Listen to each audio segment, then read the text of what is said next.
are a Black-owned business and you're looking for new ways to expand your reach, or you're a creative and you have an amazing story that needs to be told, seen, and heard, well, at Fave Unite TV, we're streaming the diverse and authentic narratives of Black American culture. At Fave Unite TV, you have access to product placement, feedback loops, promotional spotlights, and other ways to showcase your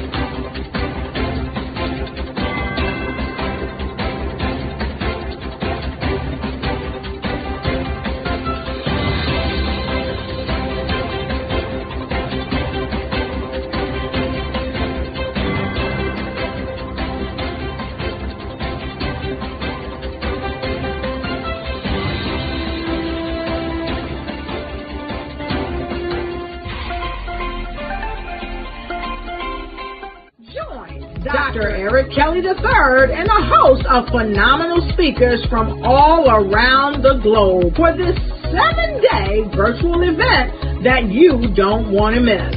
The mission of the Black Business Expo is to raise scholarship money from kids all the way from high school, all the way from college. The Black Business Olympics is one of the largest Black business showcases in the world. It is an opportunity for businesses and companies to showcase their businesses globally. We are going to be giving away laptops up to $5,000 away to students.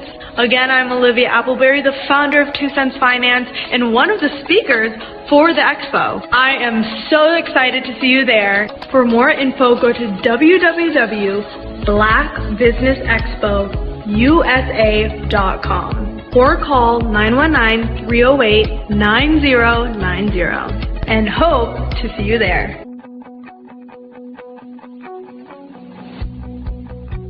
I am Black Business. From the moment I wake until the time I sleep. Yes, I am Black Business. I am Black Business. Tell me, are you Black Business? I am Black Business. Do you support Black businesses? Listen, I support Black business because I am Black Business. Black Business Expo, one of the largest business showcases in the history of Black business in the world. The world! Sign up today at www.blackbusinessexpousa.com or call 919-308-9090. I am Black Business. I am Black Business. From the moment I wake until the time I sleep, I am Black Business. I am Black Business. Are you Black Business? I am Black Business. Do you support Black businesses? I support Black business because I am Black Business. Black Business Expo, one of the largest business showcases in the history of Black America in North Carolina.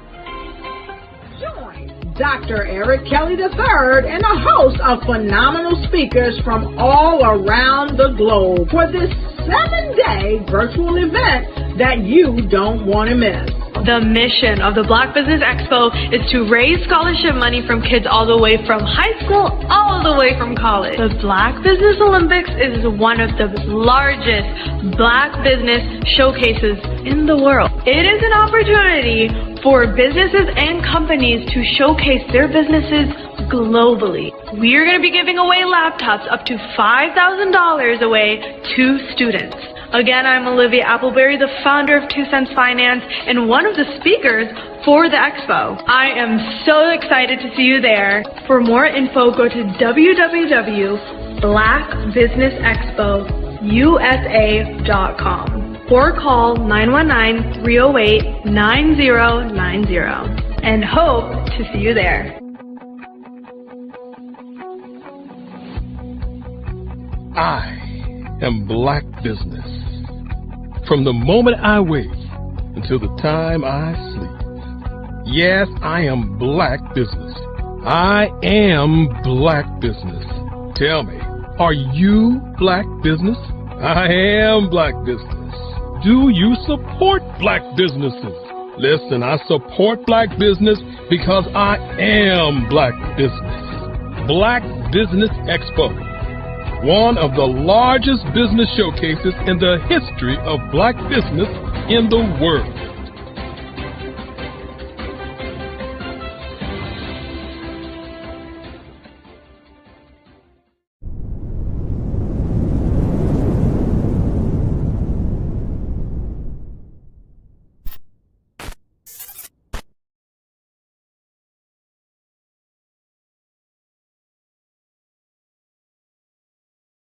Over the past few years, we've seen the growth of existing and new initiatives focused on financial inclusion, building global networks, and reducing the wealth gap in response to the idea there's not enough seats at the table. Whether their outcomes are to increase the representation of Black executives on corporate boards, ensure an inclusive global economy, or to create new U.S. African commercial pathways, the strategies are often carried out by separate programs. The question is, should they be?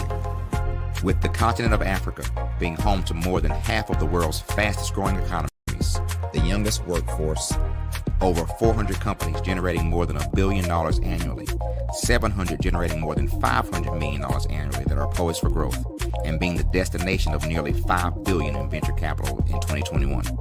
Diversifying U.S. and Africa commercial engagement by building bridges between African businesses and their U.S. diaspora should begin being seen as mutually beneficial. From helping to reduce Africa's enormous capital gap to catalyzing two-way trade opportunities, the COVID-19 global pandemic hopefully has taught us that global challenges and opportunities are more interconnected than we thought. During the pandemic, African companies like Unicorn Flutterwave, insurance provider Reliance Health, ride-hailing app Yasir, and 54Gene, the continent's first bank of DNA on people of African descent, prove that when African companies have access to networks, capital, and information, they grow big, grow fast, and create solutions that are valuable to the world. This is why Be Direct was created. We are the first U.S.-based but African-centric board preparedness and board search company designed to connect U.S. Black talent and corporations to African businesses. Unique and fundamental to Be Direct's success is our process of helping board candidates adapt their experience and networks to an African context before they're connected to high-growth companies that are looking to locally and globally scale. From our focus groups with African business execs and government leaders, we don't ignore the sentiment that business is easy, but people are hard.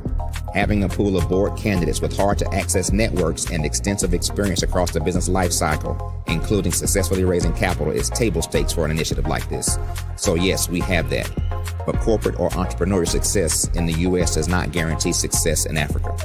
Developed alongside industry partners on the continent, our training program, Be Direct Prep, is designed to transpose their experience to create cultural comfort, understanding, and a commitment to helping businesses in Africa scale. Our board governance sessions are African continental and country specific, integrated with cultural awareness and dexterity training, masterclasses led by African industry execs, and mentoring and coaching from African continental-based facilitators. But even more unique to Be Direct Prep, we cap off our training program with an immersion trip to help candidates that have not been to Africa before see and feel Africa's complexity and opportunity from African soil. We all know traditional network-based board placement has historically left a lot of us out of ever really being in the paid board pipeline. Our strategy supports the work of many great organizations that are successfully filling seats at U.S. board tables by creating more tables for those that are still left on the sideline. It's time to start seeing the role and value of U.S. Black talent and businesses on the continent of Africa differently. Old perceptions and habits limit economic inclusion. Let's transition Black talent and the African businesses they will support from the periphery of the global economy to its core. Living in a global lockdown, we all know now how fast local and global economies can change, and see the value of having businesses that hire, strengthen local value chains, and even grow globally. Status quo in any form holds back progress. We must democratize U.S.-Africa commercial engagement by socially and economically connecting cultures that have long been disconnected. It's time for Africa's U.S. diaspora to redefine their global value by helping African businesses scale continentally and globally.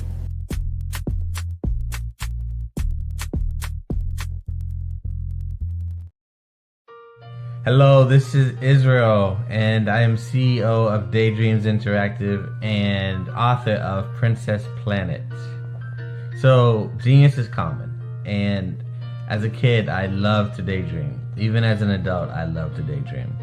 And when my daughter became 6 and loved princess characters, but we just could not find the diversity that showed her, we created our own characters. So, for instance, you have Princess Nulu right here. Princess Nulu is from Uganda, and her genius is that she loves to take care of animals. She can actually even listen and hear what they say. And then we have Princess Isabella right here. Princess Isabella, she's from Cuba, and her genius is biochemistry. One day she hopes to eliminate disease. Then we have Princess Nia right here, and Princess Nia is based off of my daughter, and she wants to be the greatest dancer alive. So that's her genius. So what's your genius? My genius is my imagination. Genius is common.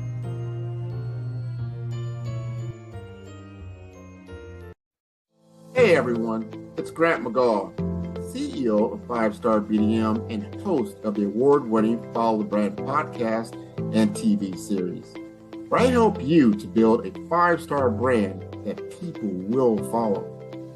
My genius is personal brand development through intelligent communication and helping you achieve your business that you desire. So whether this is on your business pages, speaker on digital technology and brand development issues. I want to work with you to increase the value of your current opportunities while attracting new ones. Every one of you is unique, and we all share challenges that can be addressed through smart branding. As a super connector, I work with you as an executive coach to guide you along the complicated business and career development road, providing the enhancement tools and information you need to succeed. Together, I will help Black you Business succeed in today's challenging business climate. I will evaluate and measure your progress. Best of all, I am right alongside you every step of the way. Build the brand called you. Genius is common. USA.com or call 919. More effective connection.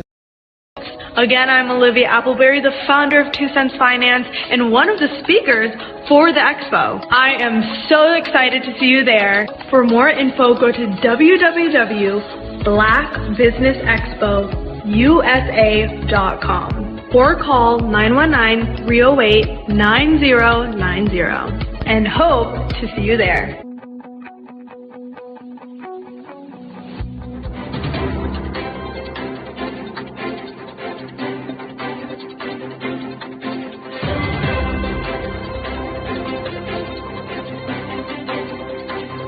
I'd like you to imagine with me, if you will, opening an app where you can collaborate with like-minded individuals from around the world, get inspiration and in-app tools to launch and grow your business, as well as share your knowledge and earn compensation, all in one app. Well, the name of that app is Truso, short for Truly Social. Hi, I'm Matthew Newman, the founder and CEO of Truso, a new concept in social media. Truso is designed from the ground up to be a platform that's both social and empowering for all its users. How exactly do we do that? I'm glad you asked. First, Truso brings the world together via video. Psychologists assert that video provides a significantly more effective connection than audio only. When you enter a community on Truso, you're face to face. Second, on Truso, you don't have to have 1 million followers to monetize. Our business model allows all hosts and moderators to monetize, no matter the size of your following, by 1, producing fee-based content, and 2, inviting others to join the platform as subscribers. Even more, Truso has an in-app resource library with over 100 free resources, forms, and documents to help you build your brand and grow your business. Third, Truso is inclusive. The deaf and hard of hearing communities make up 360 million people worldwide. Unlike audio-only apps, Truso embraces its community, providing a networking platform that allows them to participate via video and closed captioning. We even have a deaf and hard of hearing foundation in the works as well. Fourth, Truso is both social and safe. We refer to Truso as a virtual extension of the beauty shop, barbershop, and brainchild of the community. A place where there's laughter, along with wisdom, growth-oriented conversation, and genuine connections in a safe space. Truso even has proprietary security to ensure we maintain a safe environment for everyone. Where are we at now? Truso is live, y'all. We've launched in beta and we're acquiring users daily. We have an incredible development and marketing team, plus amazing celebrity influencers at the table, helping us spread the word around the globe, beginning within the African diaspora and beyond by creating a safe space for growth, connection, and collaboration. We're truly excited about Truso. We've created something special for which there is a global market. And we invite you to embark on this journey with us as a shareholder. The future for Truso is truly bright. Join us and let's go there together.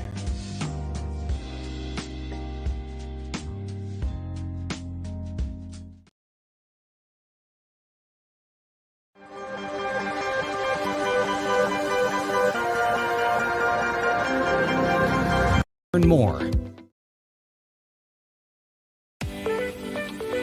You are in the right place at the right time. The Black Business Network opens again for its Black Business Olympics, a 24/7 broadcast on business, strategies, global branding, social media marketing, finance, advertisement, and much, much more. Featuring the top, most powerful entrepreneurs and speakers and thought leaders from all around the world as they gather together for this phenomenal event. Join the Black Business Network streaming live into the metaverse, STEM City USA, Black Multiverse, Pod TV, Roku, Hulu, iHeartRadio, Apple TV, YouTube, TikTok, Instagram, Google Podcasts, Facebook, LinkedIn, IBM TV, Spotify, and Twitch. Tune in today and be a part of this amazing movement. The Black Business Olympics welcomes you.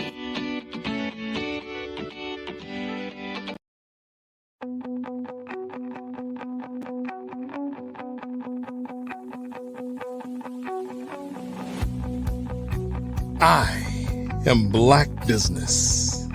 From the moment I wake until the time I sleep. Yes, I am Black Business. I am Black Business. Tell me, are you Black Business? I am Black Business. Do you support Black businesses? Listen, I support Black business because I am Black Business. Black Business Expo, one of the largest business showcases in the history of Black business in the world. The world! Sign up today at www.blackbusinessexpousa.com or call 919-308-9090. I am Black Business.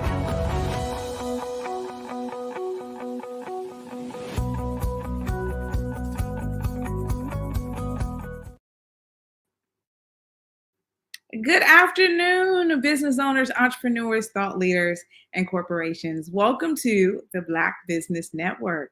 My name is Spiritual Teak, and I'm your business moderator for this afternoon on the Black Business Network.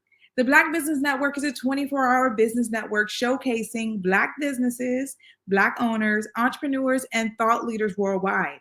We have speakers from North Carolina, London, Singapore, Africa, Japan, and cities all over the United States. The Black Business Network is a global community sharing its business knowledge to empower, inspire, and educate businesses about business. Our next keynote speaker is Taria Hodge. Taria Hodge is the owner of Mayaba Consulting Services, and founder of Social Media Saturdays and Serve, Share and Shine, online platform committed to helping others, coaching, consultants, and thought leaders share their authentic message in the marketplace.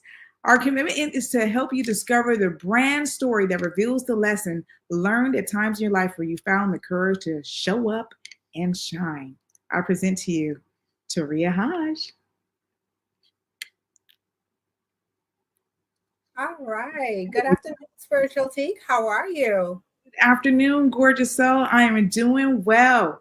Genius is coming, and I'll see you on the other side. Thank you. Thank you. Are you struggling to grow your social media following despite your consistent effort? If that's you, I want to let you know I totally understand because I've been there before. Or perhaps maybe you lack proven strategies to help you attract your ideal audience and increase your engagements. Now, I know that this is one of the issues that's faced by many entrepreneurs. So if you can identify with any of those two questions and you answered yes, then this conversation is for you. Today, we're going to sit back and we're going to talk about 3 proven strategies to amplify your influence on social media. Now, how many of you feel frustrated with social media times? And it's okay. And if you feel frustrated, just go ahead, utilize the comments. I always like to know who's out there with me. Utilize the comments and let me know if social media has been an area of frustration for you. And like I said before, I totally get it. It's so easy for frustration to creep in and set in when you feel like your social media presence is stagnant or you are not getting the results that you desire. So whether this is on your business pages, no matter the platform that you're on, or perhaps even if you're in your community and you're running online communities, the lack of visibility and direction can take a toll on your confidence and your morale, leaving you to question your efforts and the way that you are doing things on social media. So this conversation is for you today if you are absolutely ready to shift gears and level up your presence online. This is for you whether you are a seasoned coach or consultant, or you even consider yourself a content creator, or you are just starting out on your journey. What I'm going to share with you today will help you take your online presence to the next level. But before we jump into it, I want to just go ahead and share a little bit of my backstory. So social media isn't something that's new to me. I've been in the social media space now for probably over 10 years. And I remember when I first started to take a look at social media, it was one of those things that a lot of people shied away from. And the reason why they shied away from it is because they thought social media was going to be a fad. It was going to be one of those things that popped up into the marketplace, and as soon as it popped up, it was going to disappear and fade away. And to a lot of people's surprise, social media is here to stay. And one of the things that I say all the time, and I encourage each and every single entrepreneur and business owner, if you have a business, then your business should have a social media component to it. It should have a social component to your business. So when I started to take a look at social media, I absolutely fell in love with the space. Number one, because it gave me the opportunity as a new entrepreneur, a small business owner, to take advantage of the opportunities that a lot of larger businesses had. You see, to me, social media became the level playing field. I had the opportunity to show up and what I call shine, just like other established businesses had the opportunity to do it. And I absolutely love this because as a new entrepreneur, I didn't have tens of thousands of dollars to invest in my marketing. So social media allowed me to market my business, get my products and service out into the marketplace, and do that on a relatively small budget. So I would say when I started out, the social media game was very easy, and I likened it to the numbers game. So how many of you have ever heard that, like you've liked in social media to be in the numbers game? And if not, this is what I'll share with you. You see, back in the day, 10 years ago, when I started out with social media, it was very easy for a business owner or entrepreneur, whether you're a coach or a consultant, to show up on social media and offer your products and services, whether you had an ebook. How many of you remember the days of the ebook? Maybe you've had a training, or it was an online program that you were offering, and you could position your products and services online. And because of the sheer numbers of people who were on social media platforms like Facebook, LinkedIn, just to name a few, you were guaranteed to have some success. And I'm going to tell you, I rode that wave and I enjoyed that wave. But I'm going to fast forward to probably about 7 years ago when things started to shift for me. And when I say things started to shift, I started to notice things like my engagement were going down on social media. The ease of which I could generate revenue on social media started to change. And I had to sit back and ask myself the pertinent question is, what happened? What changed on social media? And the biggest thing that I noticed is that there were more players in the game. There were more players on the field. So as social media became this thing where a lot more entrepreneurs, business owners realized that it's not going away and it's here to stay, more people started to enter into the social media realm and position their products, their services, in the online space. And so what that said to me is that I had to learn to do things differently. And as I started to unpack this in my business, what I realized is that I was actually starting at the very end of a process. So how many of you know that there's actually a process, to social media, and a process to what I call social selling? And so no wonder my efforts weren't yielding the results, or they have stopped yielding the results that I desired, because you see, at the time I was just riding the wave of success, but not really paying attention that there's an actual process that would allow success to continue. So that's what we're going to spend some time talking a little bit about today. And so I'm going to go back to the beginning, or share with you my journey back to the beginning. And so one of the things that I've learned, like I said, there is a process. I was actually starting at the very end of the process, which is social selling. And so once again, we take a look at social media platforms, whether you are on Facebook, you're on LinkedIn, you're on TikTok. As business owners, one of the questions we always want to ask ourselves as we partake in these platforms, what's the revenue? What's the return on investment that we're going to get? And so a lot of times we look at the return on investment as money, but also your return on investment can be time as well. So the time, the energy, the money, the other resources that we're putting into social media platforms, are they allowing us to yield the desired results?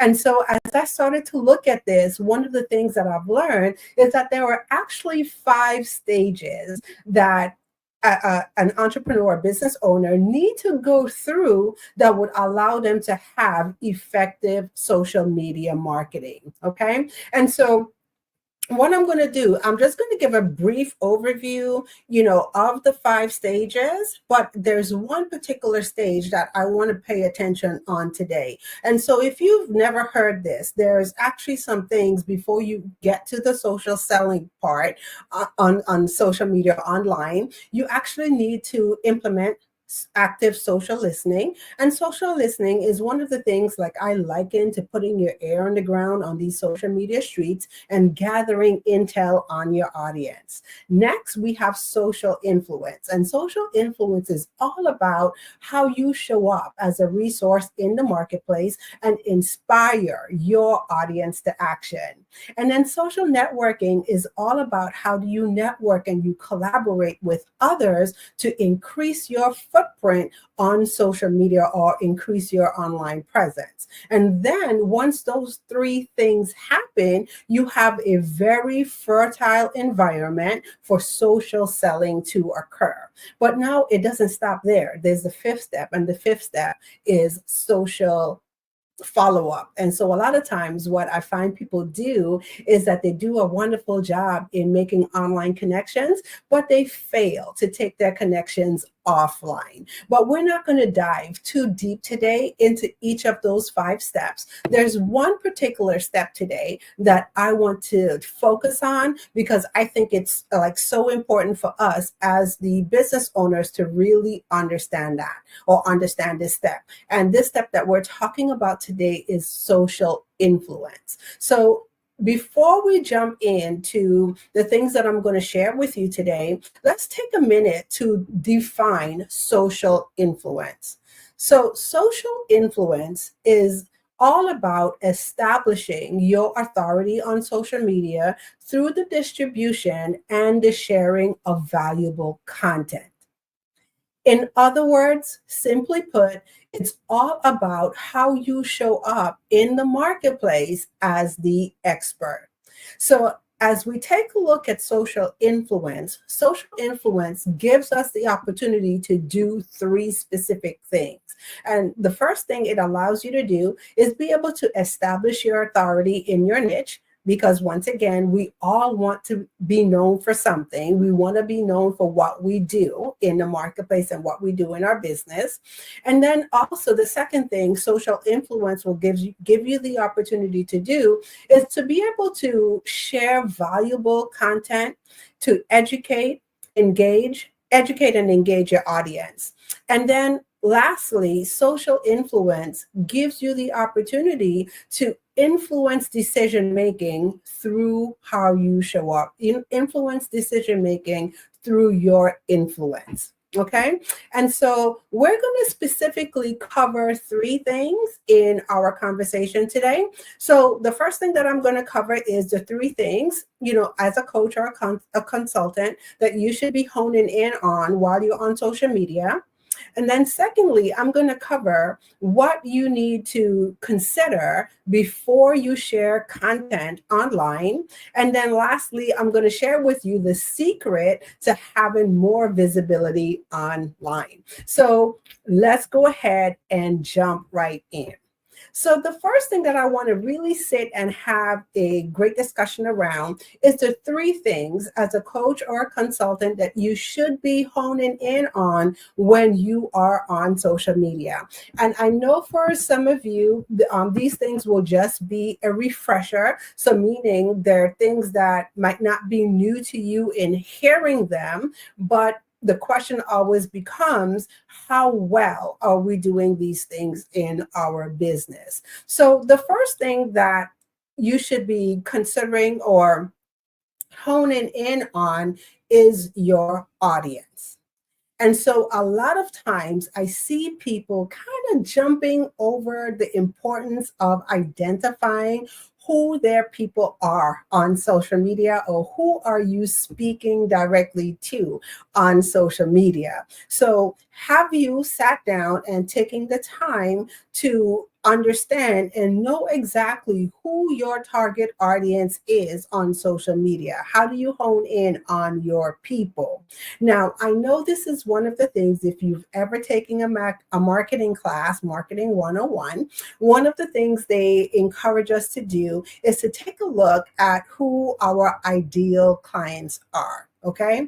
And a lot of times when we talk about our ideal client, we tend to stay in the range of the demographics. So are they male? Are they female? What is the age demographic? Are they 25 to 35, 35 to 45, 45 to 55? You get the picture. Where do they live? Is that if that's something important for you to know? Do they live in the suburbs? Are they urban cities?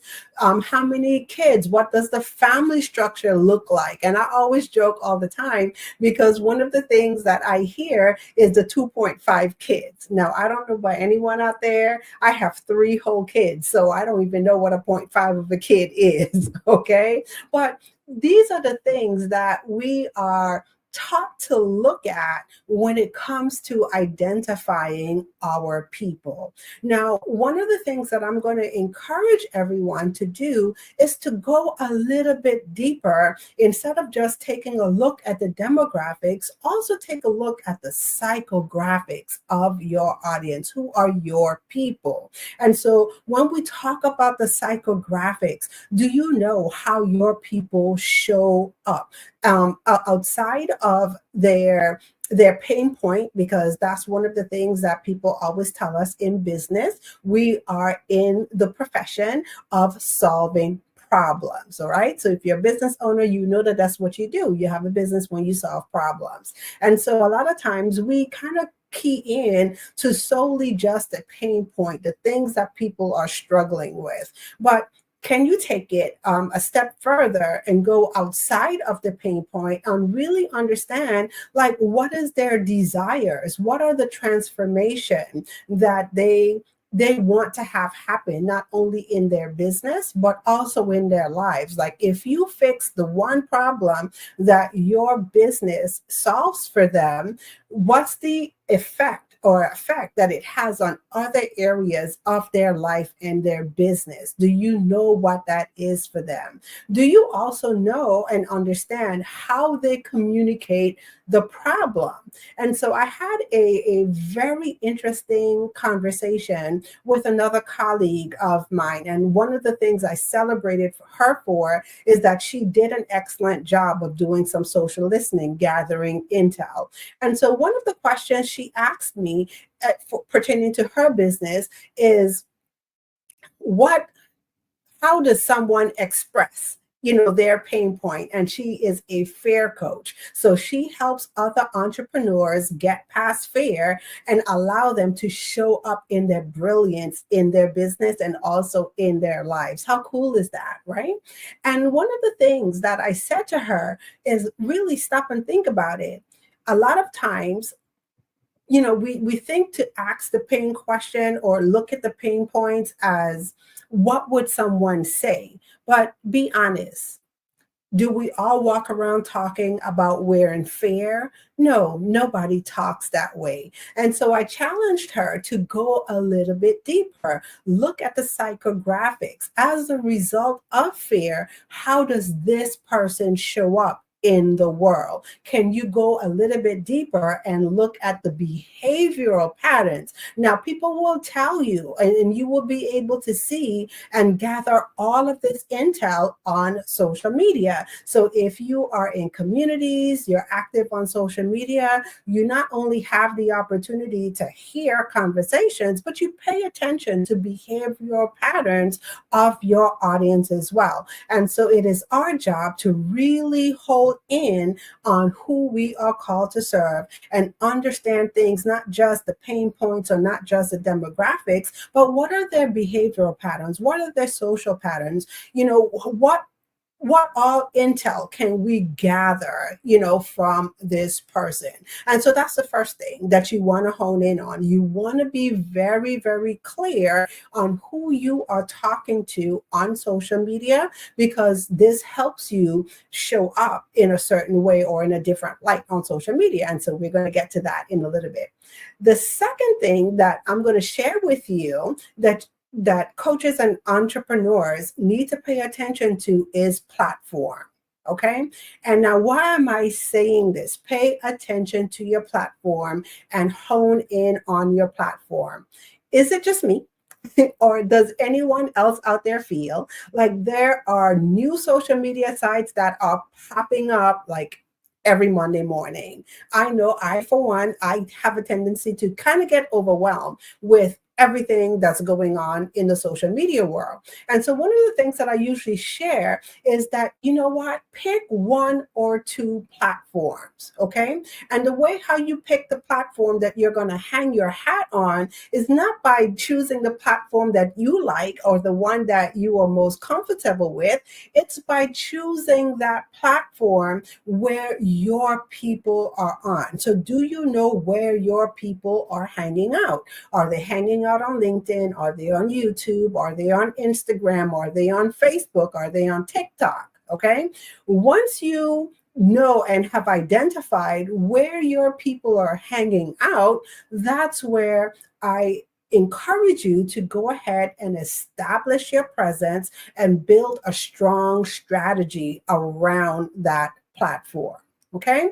And then the third thing, when it comes to honing in, I want you to stop it for a second and take a look at your message, your communication. And like I said, your connecting conversations that you're having online. And so I no longer say content anymore. I liken them to connecting conversation. So are you clear in your messaging? Are you clear as to what it is you do in your business? Or like how I like to say, are you clear in how you serve in your business? Okay. So when people encounter you online, do they know this is how you can help them in their business? So those are the three things. If you, like I said, I know you've probably heard these things before, but it's all about how well are we doing these things, or how can we get better to do those things?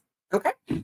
And so the next thing that I want to talk about is one of the first things you should consider before you share your content online. Okay. So the first thing when you are about to share any type of content online, before you start typing, before you hit the send button, ask yourself the question, what is the purpose of your content? And so what do I mean by this? Now, I know there's a lot of pressure when you are managing your social media platforms. And one of the things we all come to understand is that social media likes content. Social media is fueled by content. And so with that, there's pressure, and the pressure comes on showing up consistently on social media. And so a lot of times in our haste to have a consistent presence on social media, what we have a tendency to do sometimes is just put content out there and not really understanding or knowing the purpose behind our content. And this is where your planning comes in. And so this is one of the things that I encourage all of my clients, colleagues, to do, is to know the purpose of your content. Do you know what cycle you are in your business? So are you in the awareness cycle where you are creating brand awareness and you are creating connections in your business? Are you going into a nurture cycle? Are you in a promotional cycle? What cycle are you in? And then as you know what cycle you're in your business, based on the goals that you are achieving in your business or you want to achieve in your business, then you have the opportunity to sit and better plan your content. And so as you write your content calendar, maybe you're creating your calendar for the month, take a look and ask yourself the question, what is the purpose? What is it that I want to achieve on this month on social media? What's the return on investment am I looking for? And so is it that I am increasing awareness for my brand? Is it that I'm looking to increase engagement? Or am I actually in a promotional cycle where I have a product or a service that I'm offering and I can measure that based on the results of the sales that I get? So knowing the purpose of the content, number one, is the first thing. And then once you understand and know the purpose of your content, then it allows you to create with intention. And so that's one of the things that I want everyone to walk away with and get today. As you sit down and you take a look at your social media, your content, your connecting conversations that you're having out there in the marketplace, how can we get better, or how can you get better at creating with intention? And the third thing that I am going to share with you today is the number one thing that most entrepreneurs, most consultants, have, on their mind. And it's all about, how do I increase my visibility? And I have to say this is why platforms like the Black Business Olympics exist, because I am going to hang my hat and say that each and every single one of us who are participating in this platform, that's the one thing that we all want to do. We all want to have the ability to go ahead and increase our visibility, increase our footprint along our social media or our online presence. And so when it comes to increasing your visibility, one of the biggest things that you could start to take a look at is, how well are you collaborating with others? And I have to say, this is one of the biggest strategies that you can look at in your business as far as amplifying your influence. Okay. So when it comes to collaboration, I'm going to spend some time to break this down for you for just a second. And so I'm going to ask the question: how many of you know who your top 5 influencers are? And as a matter of fact, I'm just going to back it up for a second. And I'm going to ask, because I didn't ask it before. It's like, how do you define influence? I know I gave my definition of influence, but how do you define influence? And do you actually see yourself as a person of influence? Okay. And so as we take a look at this, who are your top 5 influencers? And I know, I'll share another quick story. I've had the opportunity to speak to a client, and it was a breakthrough moment for her. You see, for her, in her mind, she thought influencers were only the people that show up, on social media with the perfect curated profiles. They have billions of followers and everything looks perfect in their world. And I kind of had to shift her for a moment and share with her, you too, my dear, are an influencer, meaning you have the ability to inspire action from people. You have the ability to show up in such a way that would allow others to take the desired actions that you would like them to take. Okay. And so when I ask the question, who are your top 5 influencers? I'm not talking just about the big influencers. I'm talking about the people that we know and we have in our space, the people who serve the people that we also serve. And when I say the people that serve the people that we also serve, I'm not talking about the people that do the same things that you do. If you're a financial advisor, who's the next financial advisor? No, I'm talking about who are the people that, as a financial advisor, also serve your people in different facets. And then once you have identified who those people are, how well are you creating opportunities to, number one, network, and then also build relationships with those people that they would allow you to increase your footprint on social media. Okay. So if you have not thought about that question before, in identifying your top 5 influencers, people who have your audience of people, that's one of the things that I'm going to encourage you to do today. Start to identify a list of people who serve the people that you desire to serve in the marketplace. Okay. And then under increasing more visibility, one of the things that you always want to keep in mind is to show up as a resource. And so I say this all the time.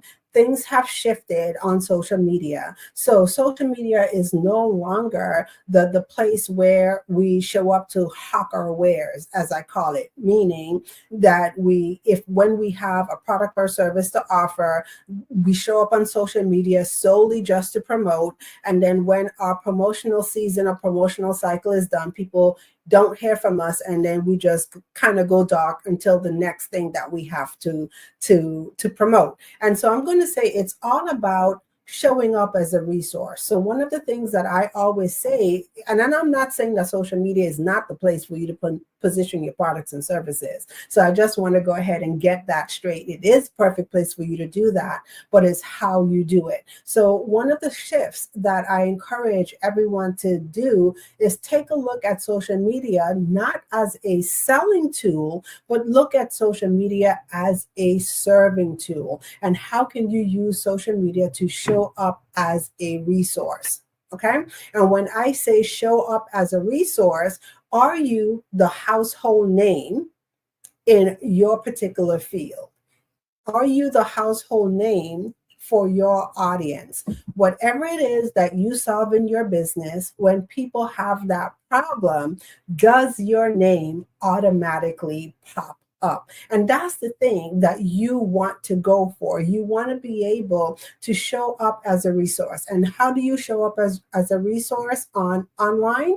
Is by serving. And you serve through your content. And how do you serve through your content? You absolutely give value. So as you share, as you show up, every piece of content that you share should have value attached to it. And it goes back to what I said before. So as you sit down and you plan your content, are you being intentional with your content? Can you show up as a resource? Are you showing up and adding value every time someone comes across a post or a video that you do on social media?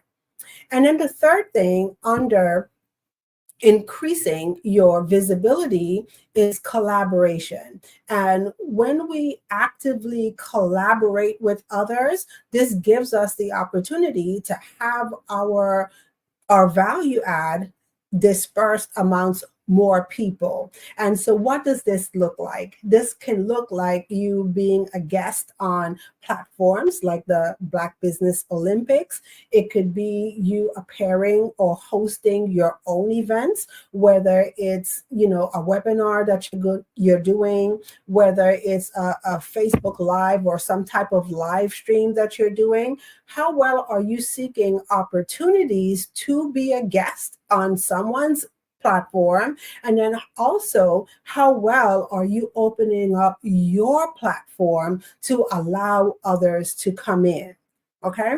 And like I said, it's done through podcasts. How well are you seeking out podcasting opportunities? How well are you seeking out opportunities to do webinars, and not just host your webinars, but be a guest on other people's webinars, or giving opportunities for others to come in on your webinars as well? Because once again, it is not just about us. Okay. And we sometimes get locked in to the mode of thinking about all the things that we want to achieve in our business, because of course we have our goals. But stop and pause for a moment and think about your audience.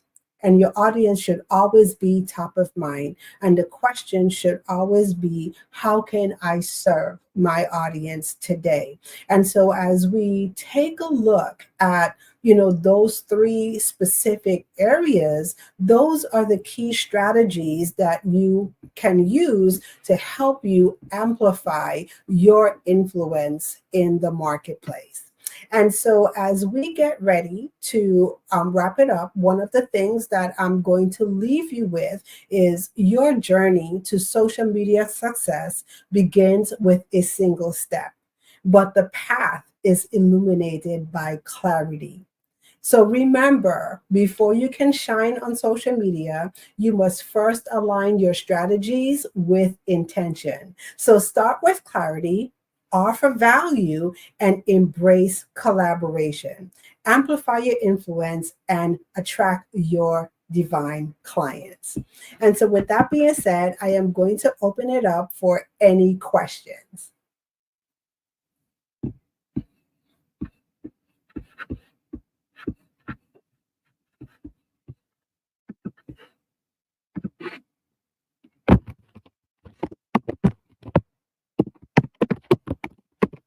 Okay. Hi, Sharia. How are you? Hi, Teek. How are you? Oh my goodness, you just filled me with so much joy. I listened to your presentation. I was like, yes, yes, yes. You know, when you put something out in the world, and I thought, oh, I really need to sit down with someone that has a lot more insight into this whole topic. And then here you come talking about social media strategy and giving the tips and tools that will help someone excel to where they want to be. So I have a couple questions, if you don't mind, before I let you go. So in terms of individuals who you're working with, I mean, are you open to work with where the people are at the beginning stages of their journey, or have a huge following, or I think I heard someone say the other day a micro influencer, and I was going, oh, okay.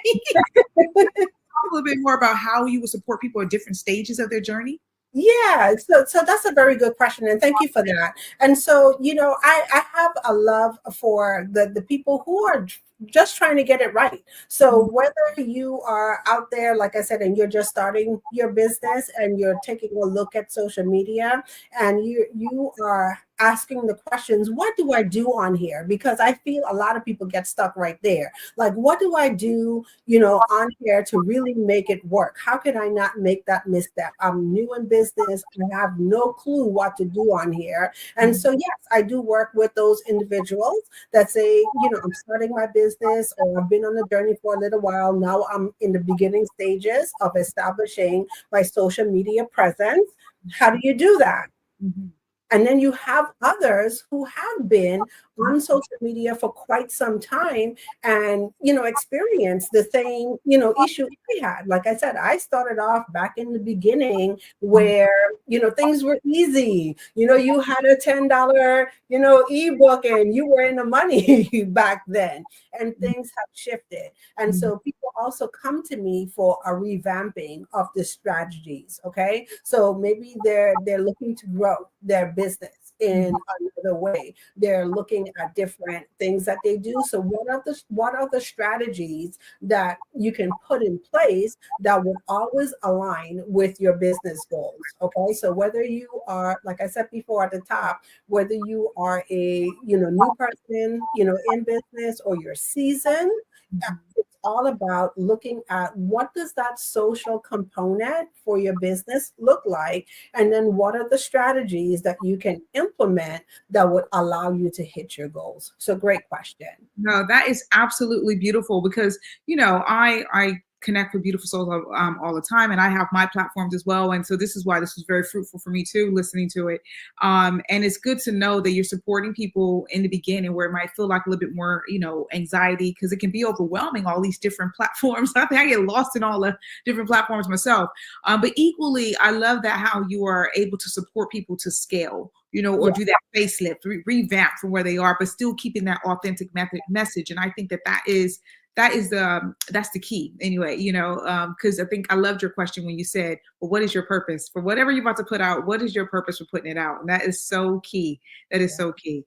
So before I let you go, please dive into, I've already taken your details, so but please how everyone that's watching can find you, the best way you will want them to connect with you.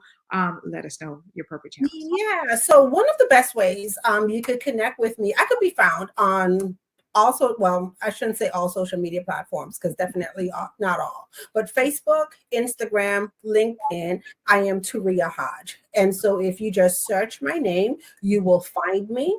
The place that I enjoy hanging my hat is on Facebook. That's where my community is.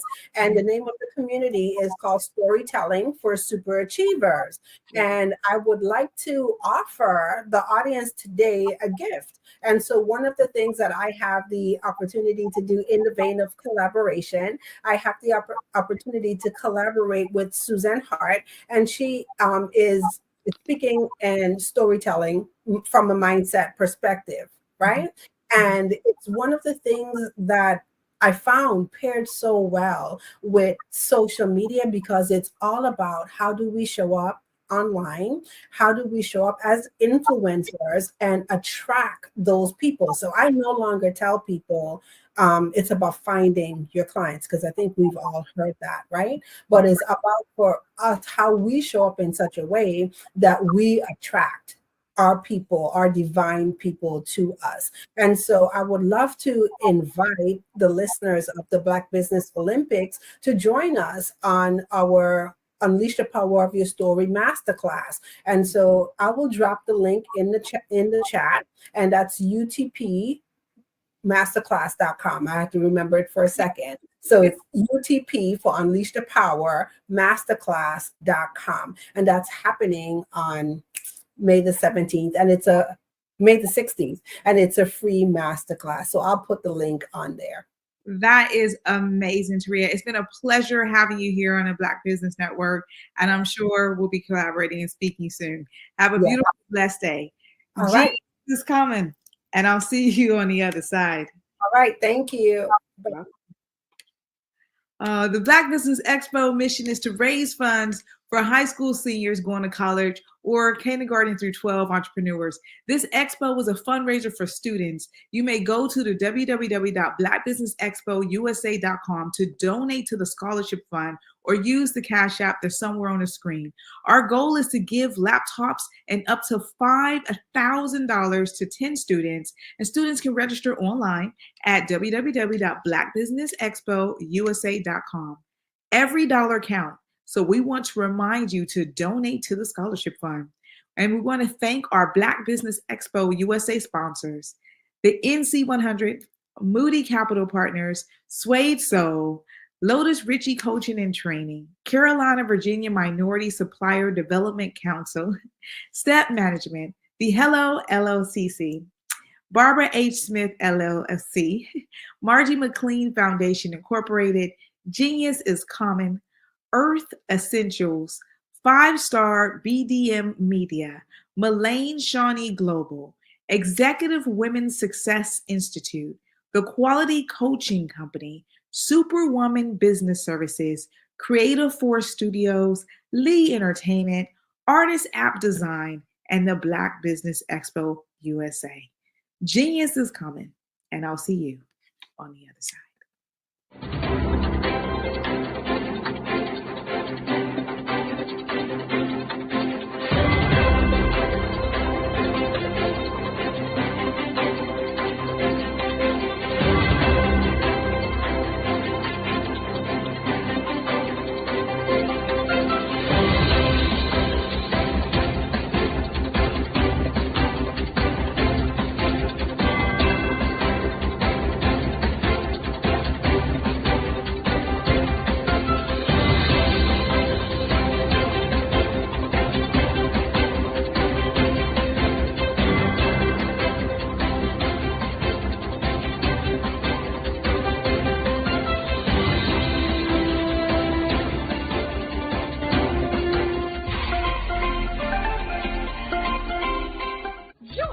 Dr. Eric Kelly III and a host of phenomenal speakers from all around the globe for this 7-day virtual event that you don't want to miss.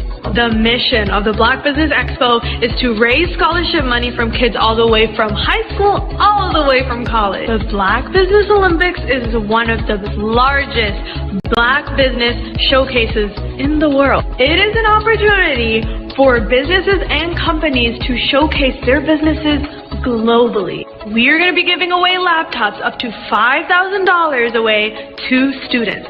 Again, I'm Olivia Appleberry, the founder of 2 Cents Finance and one of the speakers for the expo. I am so excited to see you there. For more info, go to www.blackbusinessexpousa.com or call 919-308-9090 and hope to see you there.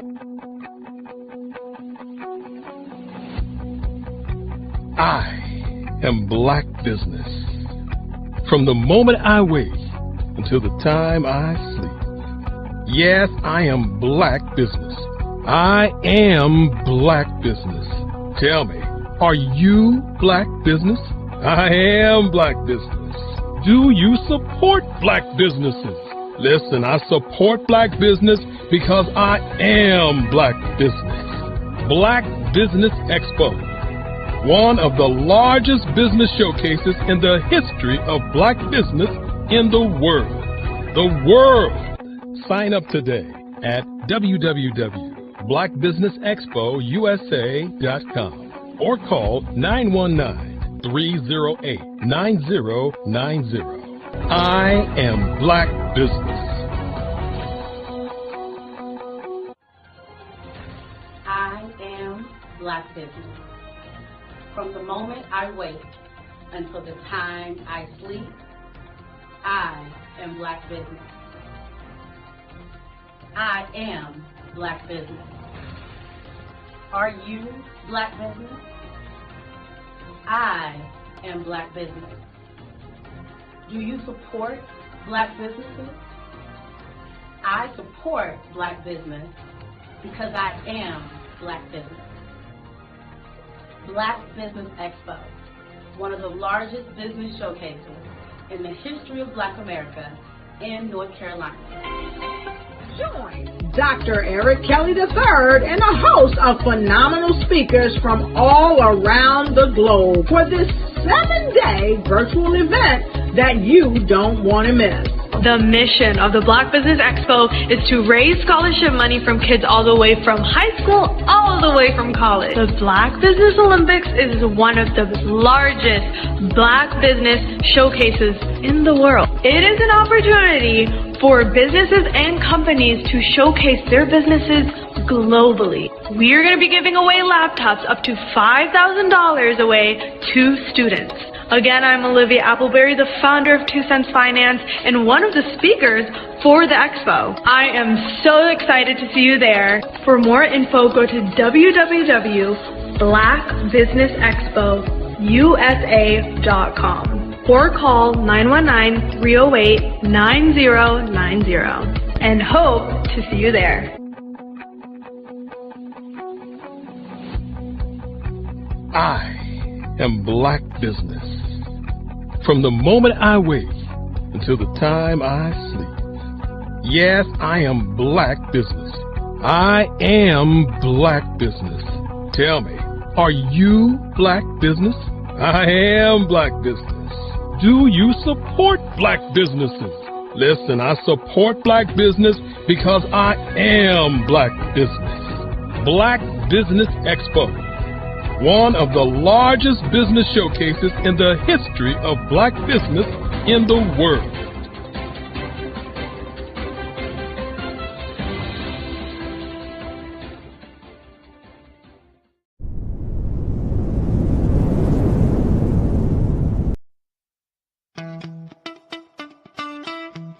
How many times have you been asked to help someone you didn't even know, a student, a business entrepreneur? Or did you ever even ask, where did they end up? That business, that friend, that entrepreneur. Well, just maybe they ended up in a gang, bankrupt, homeless, or worse, dead. Maybe they turned to crime, drugs, and alcohol. Did you ever wonder? Did you destroy their dream, or was your life always so easy? At the Black Business Olympics, we started a movement to help students complete. Give them hope and foster success. Help them to leave their dreams of providing laptops, computers, and up to $5,000 in scholarship funds. Today, we ask you to help a student, a business owner, or an entrepreneur to realize their dream by sponsoring them, supporting them, and buying from them. Consider this. With $1.6 trillion in our Black community, we only ask for a small donation for our students, our businesses, and our entrepreneurs. And you can change a life today. So I ask you, what are you going to do? Sit on the sideline and watch our students in high school be losers, miss out on their dream from lack of resources? Or are you going to donate to the movement and change their future and yours as well? Give us a call today at 919-308-9090. Change their life by investing with action to the Black Business Olympic Fund. The Black Business Olympics, one of the largest business showcases of Black business in the history of the world.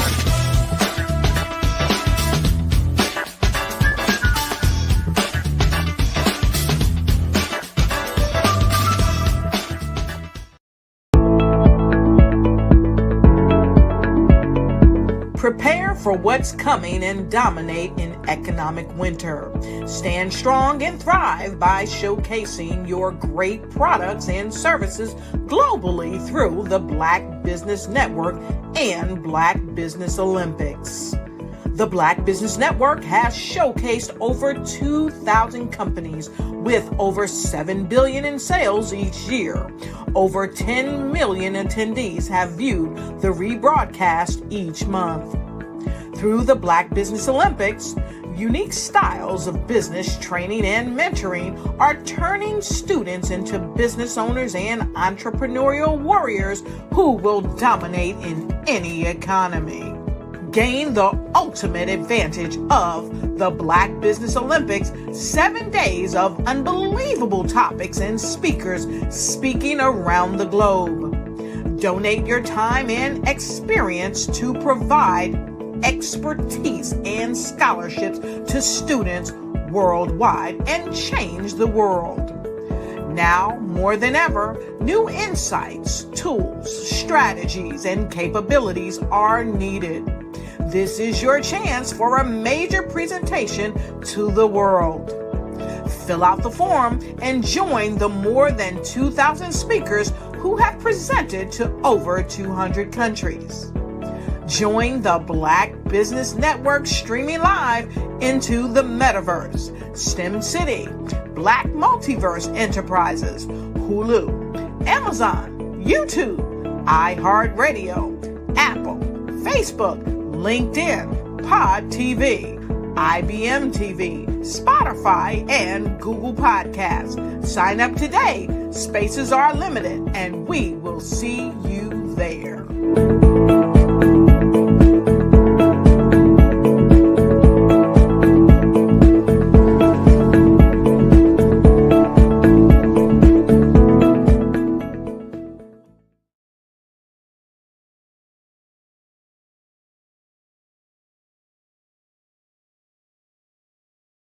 I was born in a little village on the island of Haiti. Many deadly diseases pounded me. It is as if they were on a mission to end my existence on this earth. I refused to give up. In 1983, I left Haiti and came to the United States of America. And I came with $5, 2 shirts. I didn't speak any English. I came to Atlanta. I got a job. I was a doorman. I was a doorman with a dream. What I used to do, I used to come on stage. I'd rehearse this moment that I'm standing in front of you. That's the power of a dream. Maybe today is the day you begin acting as if you already have it. And then step out with full force. Take a risk. No condition is permanent. Don't let your situation distract you. You are chosen. You are called. You are born for a purpose in this life.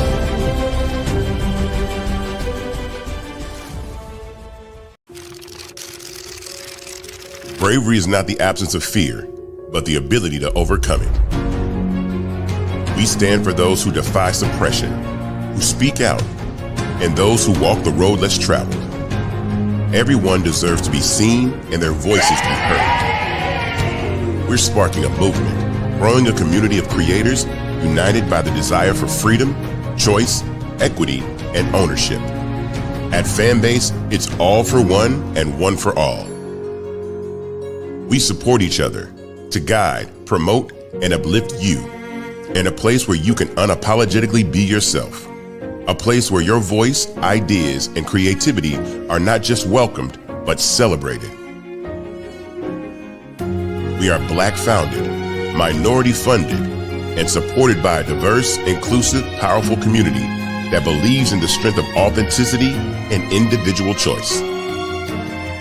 Regardless of success or background, we welcome you, the marginalized, the underappreciated, the successful, the superstar. We're for all who seek a space to express themselves freely, where they are rewarded for being their authentic, true self.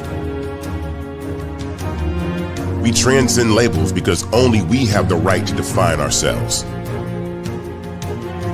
We are built for the brave, the culture, the creators, and for the future where everyone has a power to shape their own destiny, where all are empowered, voices are amplified, and freedom is embraced. For the first time, you have a chance to own the platform you helped make popular. It's a revolution, a movement in how we connect, create, and share. Everyone is a creator, and everyone has a fan base. Here, you can be you without limits.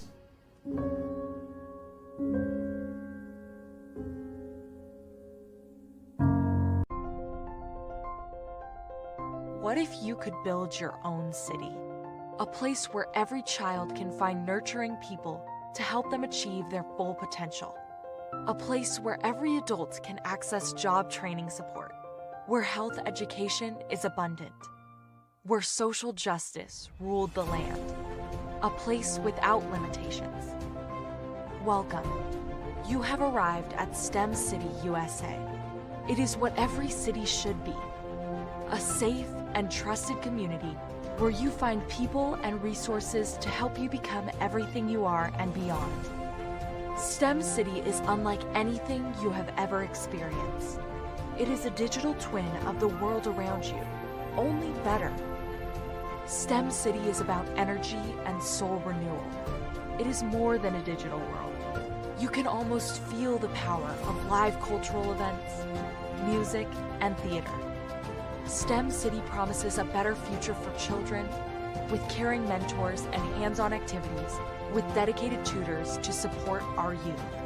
STEM City is your passport to a healthy lifestyle with weekly events addressing our community's many issues. STEM City is your financial well-being with helpful information on wealth management, career advancement, job training, and so much more. STEM City is the community you deserve. It is the city where your dreams can come true. STEM City USA, a place in the sky that is accessible to all who reach for the stars.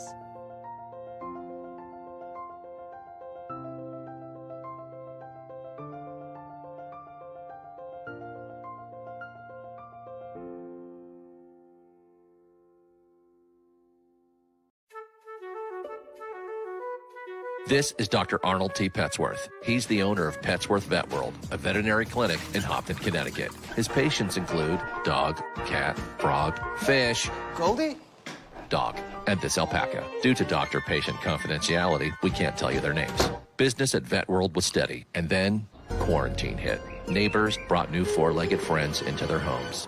Bunnies. Bunnies everywhere. Dr. Petsworth welcomed these new patients with open arms. The only problem? There were more appointments than he could manage.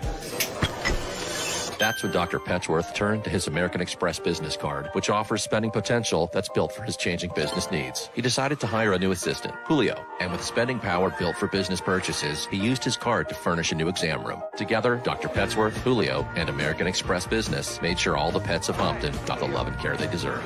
And everyone was happy. Get the card built for business by American Express.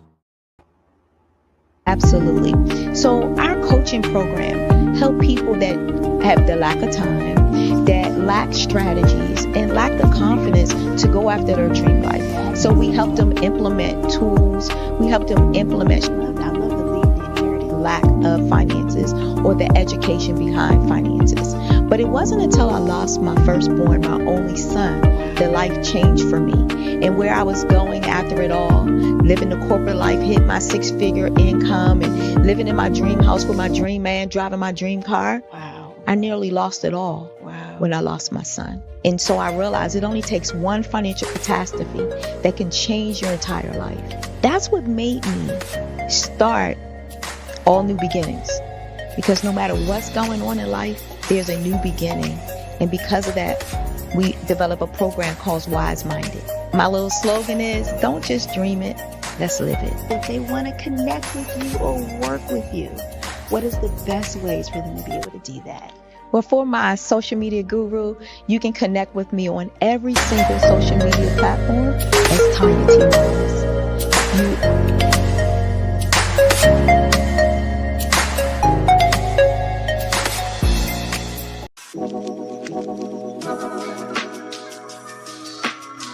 The African company and the African CEO is making a conscious decision to bring on someone external to the continent versus bringing on someone who is from Ghana or Kenya or South Africa.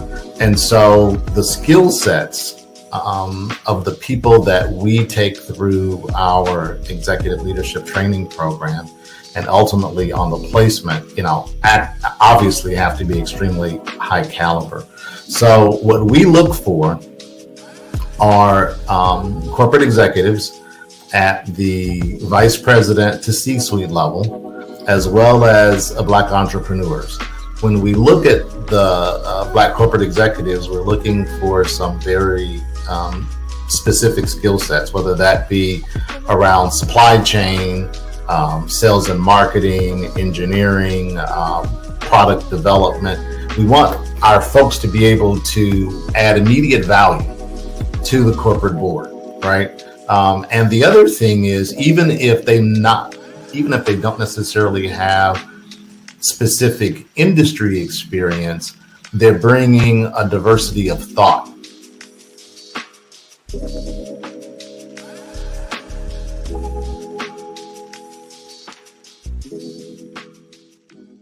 I'm Ramon Ray, founder of Smart Hustle Magazine and smallbiztechnology.com.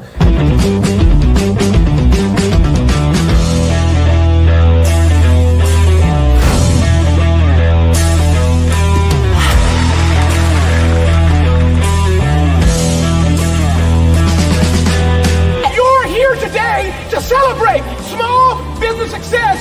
Stand up on your feet. You rocked the house. It was amazing. Didn't we learn? For me, success comes from failure. One thing not to do is shake somebody's hand like this.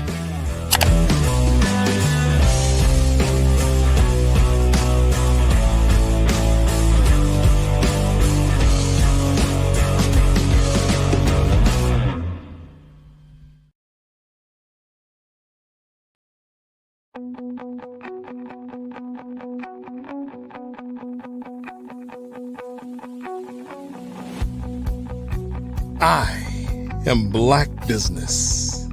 From the moment I wake until the time I sleep. Yes, I am Black Business.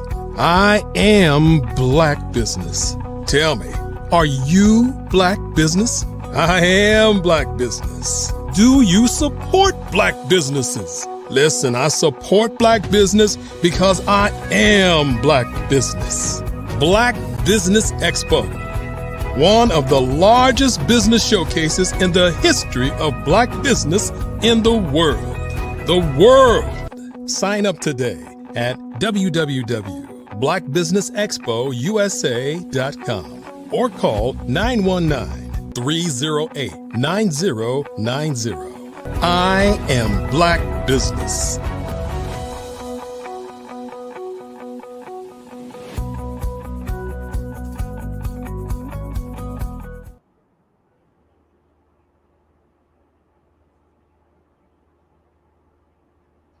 Good afternoon, business owners, entrepreneurs, thought leaders, and corporations.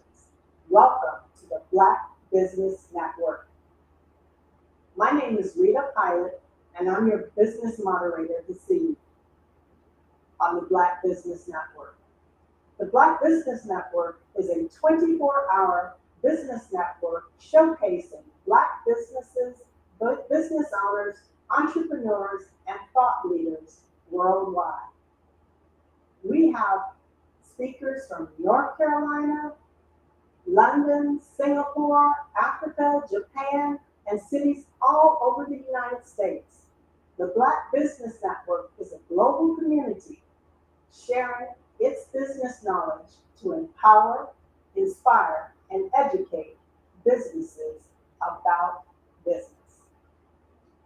Our speaker this evening is Dr. Taylor Gray. Taylor Gray is an acclaimed executive coach, strategic consultant, and branding visionary with over 20 years of experience scaling businesses, transforming leaders, and creating brands that leave legacies.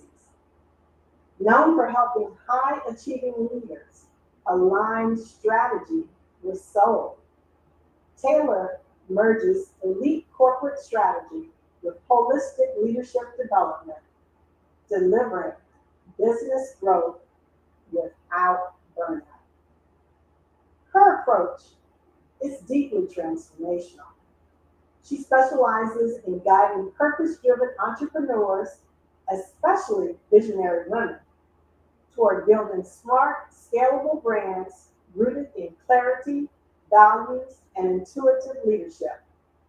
Through her signature Vortex accountability experience and proprietary goal performance program, Taylor helps clients recalibrate their nervous systems, release limiting beliefs, and realign their goals with their core identity. The result? Sustainable success, emotional clarity, and measurable impact. Welcome to the stage, Dr. Taylor. Hi. Hi, how are you this evening? I'm good. How are you doing, Rita? Great to see you. I'm so glad to be with you this evening. Thank you so much. I'm happy to be here. Great. I've got a few questions for you. Okay. I'm wondering, what inspired you to combine the concept of strategy with soul in your coaching approach? Oh, that's a great question. What inspired me to bind strategy with soul is having a very long history in corporate America and seeing how no matter what level we're on, we would let our egos kind of take hold and run away with us, right? And so I'm speaking for myself too, right? Because clearly you have to be at a certain level of energy, vibration to align with that type of organization. So I definitely did. And I saw that no matter where we were and what was happening, we would often let the whole company go down with the ship instead of stepping back into a heart-based place and saying, what does the client really want here right now? And how can I deliver upon that, thereby increasing the groundswell of activity and getting the sales back and having a rejuvenation of activity around that revenue and everything. And so I thought, you know what? We really need to come back to a heart-centered place. And our soul is really our heart, right? And so it's like, really it's another way to say it, to come from a place of being heart-centered and to reach out to our customers that way, to make a difference in their lives such that they are really inspired and they are driving the ship. And we're providing so much value that way. And we do that by getting in alignment with our own values and then seeing what's really important to them and delivering upon that. Yes, it's so important. Now tell me a little bit about the Vortex experience. How is that different from traditional goal-setting programs? The Vortex accountability experience is different from traditional goal-setting programs because generally traditional goal-setting programs just have, you have this goal, you're working to attain it, you just are using your willpower to move forward and you either achieve it or not. this particular program takes into consideration the values, where are you coming from, what really lights you up, so that it is tied to something that is really important to you. And then it takes into consideration your physiology. How are you holding your body? What's in your body? What is going on emotionally, physically, spiritually, mentally? Because if we're holding on to a lot of upset or suffering or anger or fear or shame or guilt, that's what we're putting into the accomplishment of this goal. So this particular program actually helps to remove any obstacles and barriers, and some people call them limiting beliefs and decisions, so that you can actually see what's really important. Because perhaps you have a particular goal, but underneath that goal, there's some other things, that, like maybe someone wants to release some weight, but they're not feeling safe in their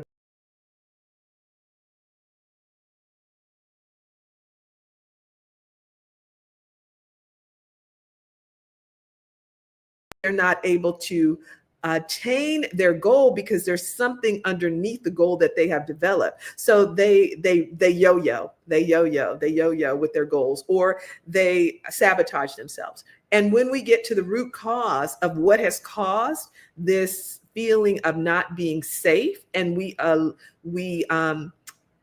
welcome it back in with loving arms, we accept it back into the soul, then we're able to release what we need to release and thereby accomplish the goal in a more seamless and easy way. And then we also take into consideration the way that people consume information, whether they are visual or auditory, or they're knower or feeler. We consider all of that. And then we have specific tools that people can use to help build their habits so that they're taking micro steps towards accomplishing their goals. So that's some of the reasons, those are some of the ways how this particular program is different than a traditional goal setting program. Oh, it sounds fascinating. Now, tell me a little bit about this. You developed a $32 million brand that targeted Black women. How did you do that? Oh, wow. This is one of the things that really lights me up. What happened was the particular company that I worked for felt that they had tried to target Black women before, and they felt that it wasn't successful. And I said, well, I really don't think that you had the proper strategies potentially, right? So why don't you give me a chance to come up with a business case? And after I give you the business case, then you can, gauge whether you feel that this is going to be beneficial or not for the organization. Well, so they said, well, you got to work your regular job. So from 7 to 6:30, I worked my regular job, and then I'd go home, feed my dogs, come back, and I'd work in that office from 8 o'clock to 12 o'clock for a couple of months until I built the business case, which actually showed evidence about how this would be successful. And I developed all the strategies that it would take in order to roll it out, and roll it out more quickly, because since they had tried it before and it didn't work in their minds, they were only going to give me limited funds in order to do it. So they gave me a lot fewer funds than I would traditionally need. And so it was incumbent upon me to develop unique strategies to roll it out. So I really got very intimate with the customer, really understanding what did she look like, what did she like to consume, what were all of her habits. I named her, I got really close with her, and I took information everywhere. So like everywhere I went, I was doing research and research and research and research. And then I developed all the objectives and the strategies and the tactics. And then I partnered with other people who wanted to get to this particular audience. And I was able to generate more income from the other people who wanted to get to this audience than the amount of money that they gave me to actually roll it out, right? And so I was on top of that thing every day. And one of the things that businesses don't do is they don't really set their annual, their quarterly, their monthly, their weekly, their daily plans. So I had that down to a science. And so I had to understand my P&L, my profit and loss statement, and my forecasting. And then I did a lot of unique things. And then I advertised in, Ebony and some other magazines and, different things of that nature, but also adopted certain partnerships with different organizations. So that helped to take the message further. And so that's how I was able to do it and create it early. And it was one of the biggest rollouts that the company had seen. So it resulted in lots of great stuff for me. Well, congratulations. It sounds like you really took it to the limit and made it happen. Yeah. Yes, I think actually the best results come when people create a ministry or a movement and they really understand what is beneath everything, what people actually want. And that's something I'm really good at, getting to the root of something. Absolutely. Yes. Wow. You've had a lot of great moments in your career. What would you say is the most transformational moment that you've had in your career as a strategic consultant? Because I believe in a principle of oneness, one of the most important things that I've seen has to do with me because I'm a reflection of everyone who who comes into my field, right? And so seeing how I was on a continuum of being a savior and being a martyr, and how I was like either, going to rescue people. Oh my God, I've got to rescue them, blah, blah, blah, blah, blah. Or, oh my God, I'm a martyr to this person. I'm a martyr. I'm a martyr for myself, right? And I was in this victim triangle, this drama triangle over and over and over again, no matter, because how we do anything is how we do everything. And because I kept replicating that cycle, I was like, oh my God, this is why I'm overgiving. This is why I'm not charging enough for my services. This is why I do too much and then get upset because someone is not appreciative of what I've done. This is why I am being the way that I'm being. When I saw that and I got that huge aha moment because of the rejection that I felt all the way back from the womb, right? Like as a child growing up and then experiencing different aspects of rejection. It's not anyone's fault because everyone did the best that they could, and no one knows how to raise a child. It doesn't have anything to do with parents. It has something to do with the experience that I have taken on to myself, because I accept 100% responsibility for my actions and what happens. But when I saw that for myself, I was able to stop doing what I was doing and see my true value in and of everything, which completely shifted my whole way of being, changed my life, changed the way I relate to people, the way I communicate with people, the way I share, everything. So I would say that was that moment. Now, tell me about how you help companies to grow. And in particular, how do you enable them to grow quickly and sustainably? I help companies grow quickly and systemically by, first of all, it's so interesting because I used to be this person who would run in and be like, oh my God, we need to change this and this and this and this and this. And now I go in and I actually see what they're doing. I look at everything that they're doing and I put myself in the shoes of those that they are serving. I look at the stakeholders. My philosophy is that everyone in the value equation should win, and there's no reason for them not to. So let's create something like that. So I look at that and then I work to see what would have everyone win in the situation. Then I look at their systems and see where there is where they're putting too much in, or where there's something, we used to call it snelly. So sometimes I still use that word. Or where something is in the P&L that we can remove and take out so that they can be more cost effective, so that they can get to business more quickly, so that they can utilize the resources of the people. I really am good with going in and talking to people and interviewing them and finding out, well, what really lights them up? So we're leveraging their strengths, right? And we're really getting to how they really want to contribute to the organization based upon their values, the values of the organization, the leaders' values, and the global values, right? So I take it from the bottom up and from the top down. And so doing a combination of those things and then actually, looking at the trends. And I'm really, really great with marketing research and really understanding what's going on there. And then I look at the company like an organism, because a company is an organism. It's an organism of human beings put together. So it is the totality of those people that actually make up the culture of the organization. So seeing where that is versus where everything else is going, that helps me help the company become smarter, quicker, faster, stronger. So you're getting them right on the right track and helping them to grow. What would you say, though, is the thing that gets people off track? What is the biggest mistake that growing businesses make?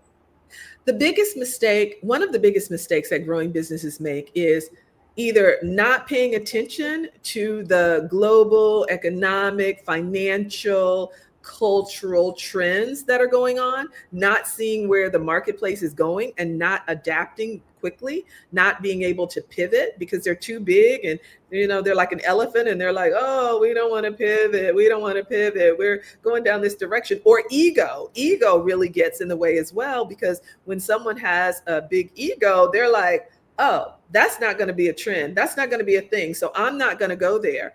And before they know it, someone has taken their lunch. The other thing that impacts them, I'm on a roll now, is like when they have this deep discounted positioning. Like, I loved Bed Bath & Beyond. Like, I literally, I sat in their parking lot and almost cried when they went out, right? I was like, oh my God, I love this place. But you can't sustain discounting your product every day, every week, week in and week out. The Cola Wars showed us that, right? When Coca-Cola and Pepsi, one week Coke was on sale, the other week Pepsi was on sale. They saw that this is not a sustainable proposition. And so when people are constantly discounting things in the business, it's like, well, where are they coming from? Why do they believe that this brand can't stand on its own without this discounting strategy, right? Because it's not, it's not consistent. It's not able to be, it's not sustainable, is what I'm saying. So did I answer your question on that one? Absolutely. You brought back memories of those big 20% off coupons. Don't go shopping without one. Exactly, right? I was like, oh, I can't buy anything if I don't have that coupon. They trained me really well. But only one person is not going to make them go out of business using that 20% coupon all the time. But a lot of us using that coupon all the time is going to make them go out of business, right? So that's where you have to understand the global strategy that's going on. You have to understand the mindset of your customer base. And then if you need to pivot, then take a minute and pivot inside of your existing product or service. Now, let's focus on the leader of the organization. How do you blend branding and emotional intelligence? With the leader of the organization? Yes. Okay, so leadership development. With leadership development, how do I merge emotional intelligence with leadership development? With branding. With branding. Emotional intelligence, leadership development with branding. Okay. So some of the leaders of, oh my gosh, there's so many great leaders that I really, really, really admire. And they were able to, you could tell when you would meet them, like there was one of the gentlemen, he was a chairman of Pepsi, and I'm so excited to meet him. And he was so natural and so giving. He became like a professor at a university, an adjunct professor. And you could just tell his heart was for people. And so from an emotional standpoint, I felt that he was in control of his emotions.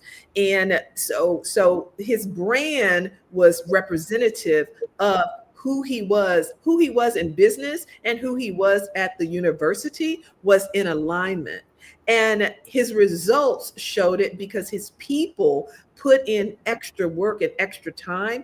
And so his results were amazing. So those who got to work with him, I mean, like I just felt like they were able to really contribute to building something that they really loved. So from a leadership standpoint, when one is really in in control or in mastery of their emotions, then they don't just react the first time things happen. It's natural to react to things, but what is an opportunity for us is to stop and be aware of what's going on and really delve into it before we just start reacting, right?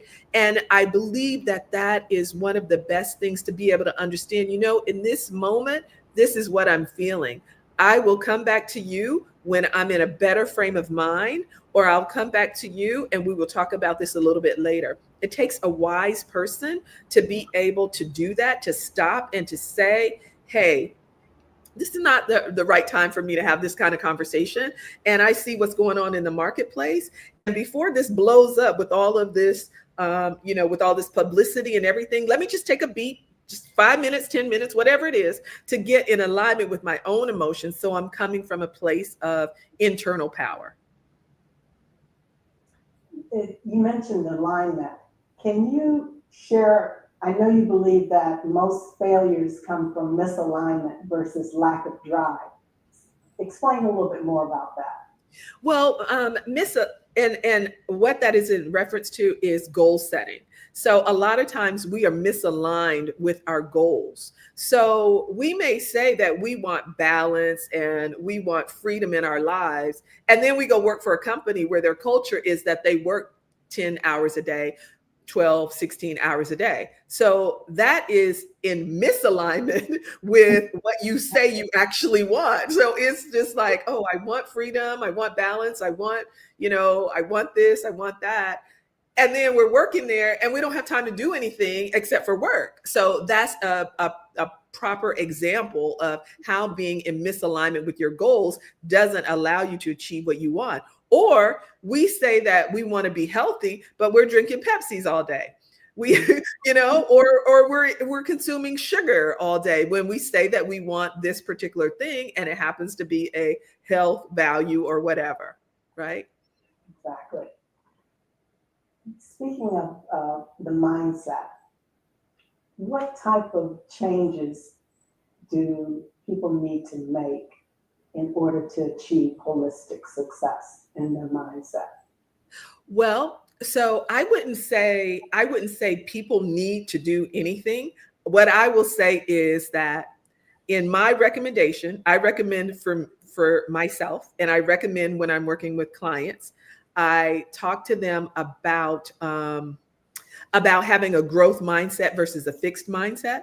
And now we may be fixed in some aspects because all of us are, right? That's just our conditioning. That's our programming. We don't even know it. It's operating at a subconscious level. And we don't even know that that's what's driving the ship, right?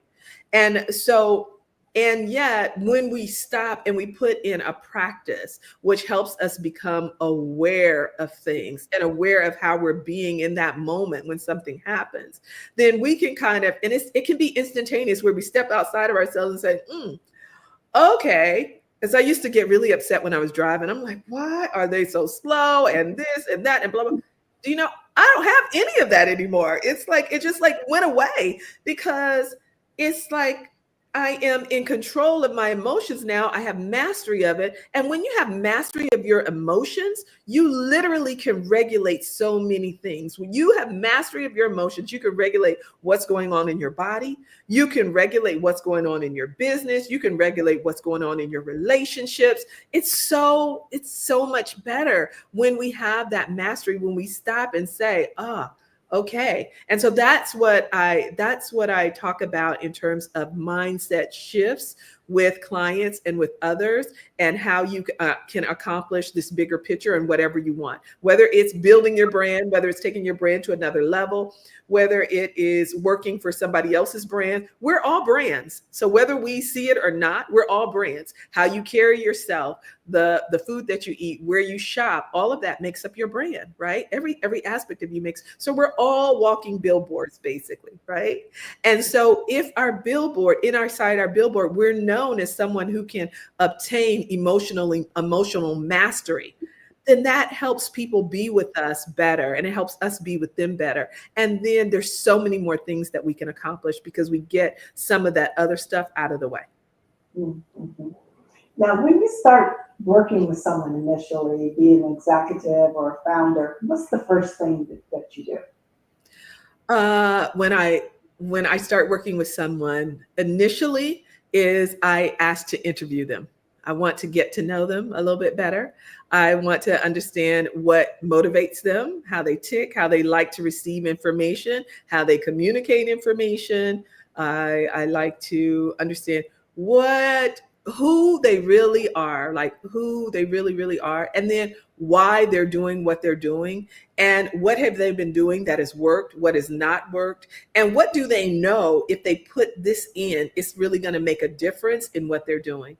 And then I just kind of show them where they're going if they continue on that path, because a lot of people are like, I've been doing all of this, but they still keep going down that path, even though they know it's not working, right? Like we're just like habituated, right, to do certain things, right? So it takes some type of interruption to say, you know what? That thing that I was doing, it's not going to work. So let me do something different here, right? A lot of people do that, right? Yes, absolutely. Yeah. Tell us a little bit about a success story, if you would, with someone that you've worked with.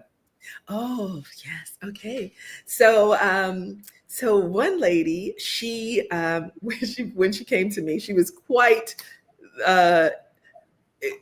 quiet inside herself. Some would call that an introvert, but I call myself an introvert depending on the situation. And then I'm an extrovert in some other situations, right?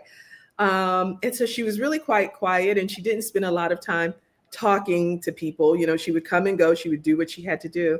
And I would just notice her. And then I said, you know what? Let me give you this complimentary session. I think that this might be good for you. Why don't we check this out? Let's see. So she came and she actually loved the session.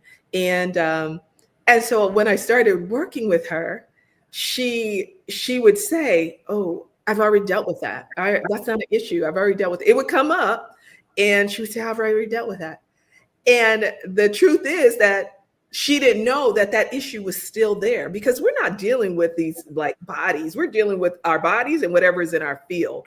So what was still in her field and in her body that she hadn't dealt with, we really got a chance to deal with it. So she became a competitor, like a bodybuilding competitor, right?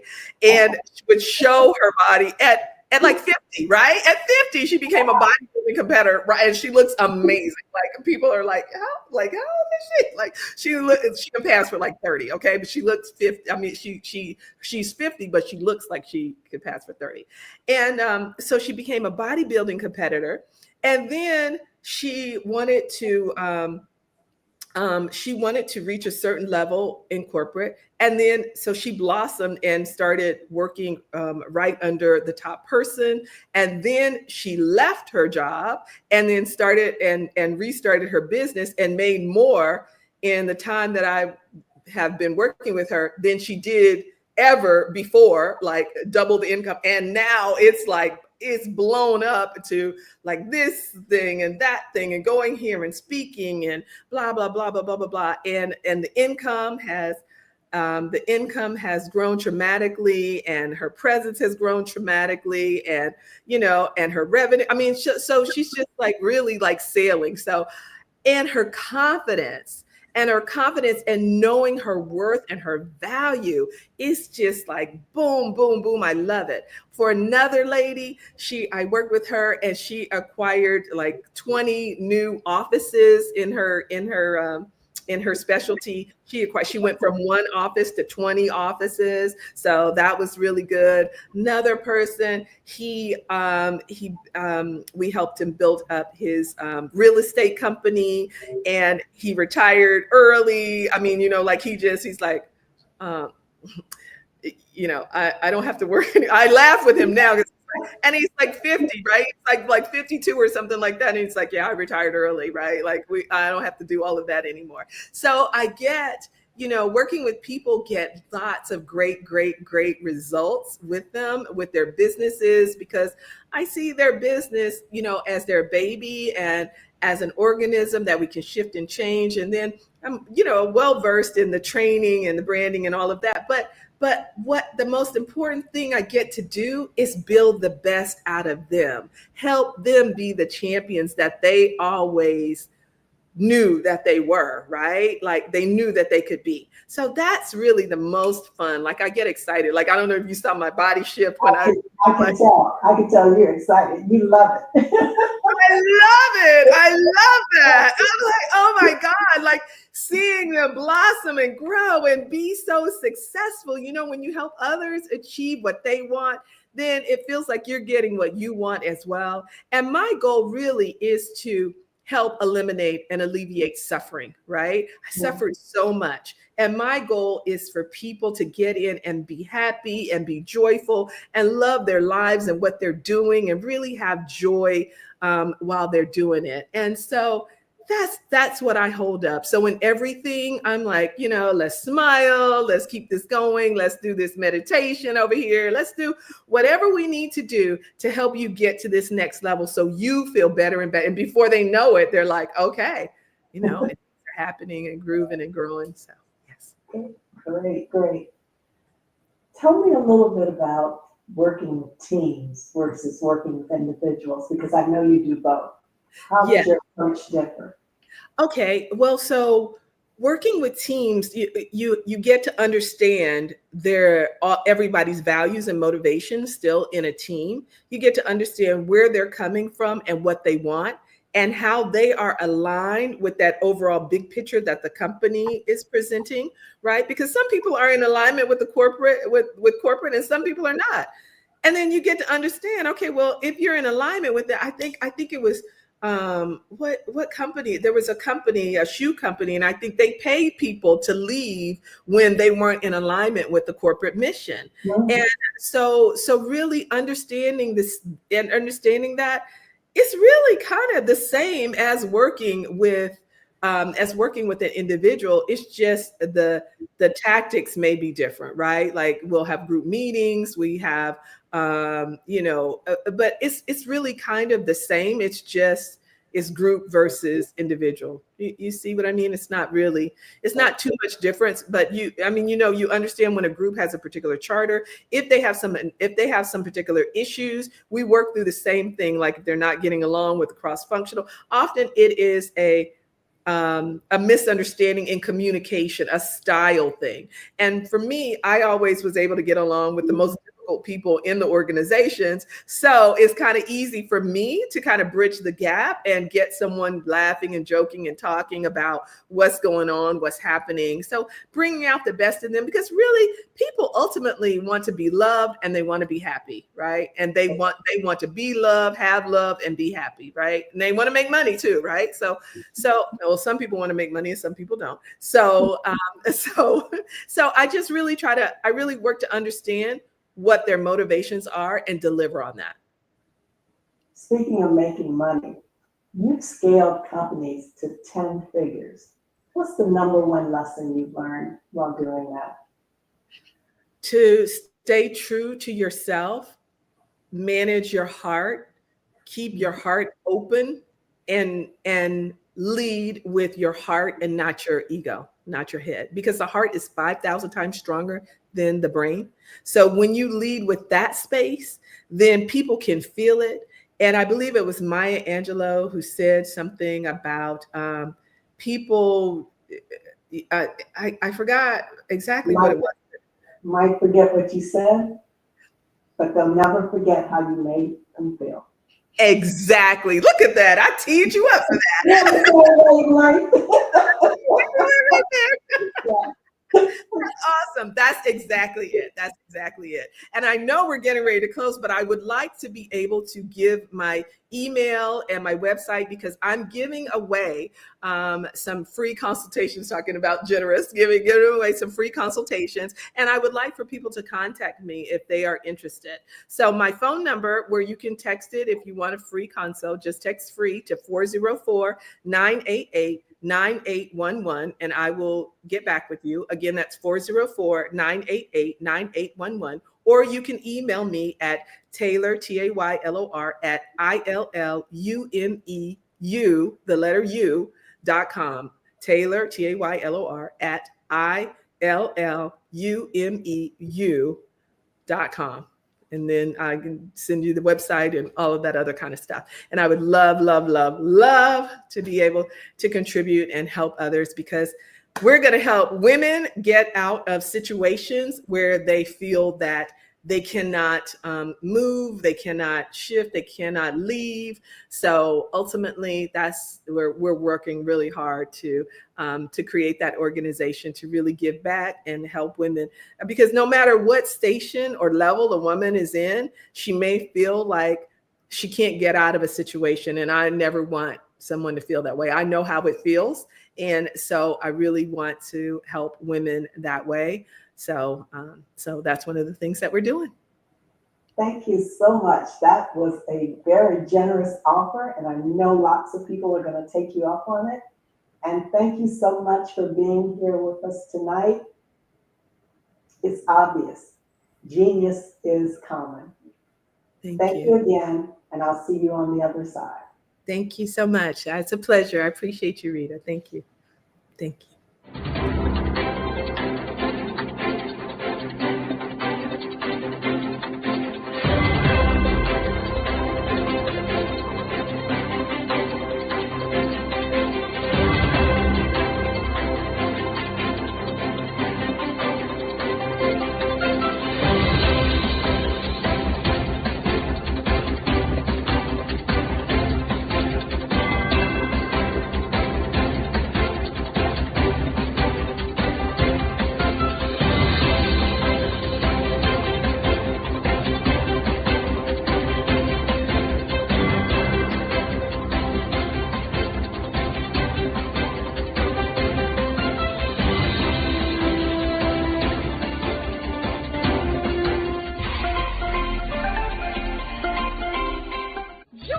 Dr. Eric Kelly III and a host of phenomenal speakers from all around the globe for this 7-day virtual event that you don't want to miss.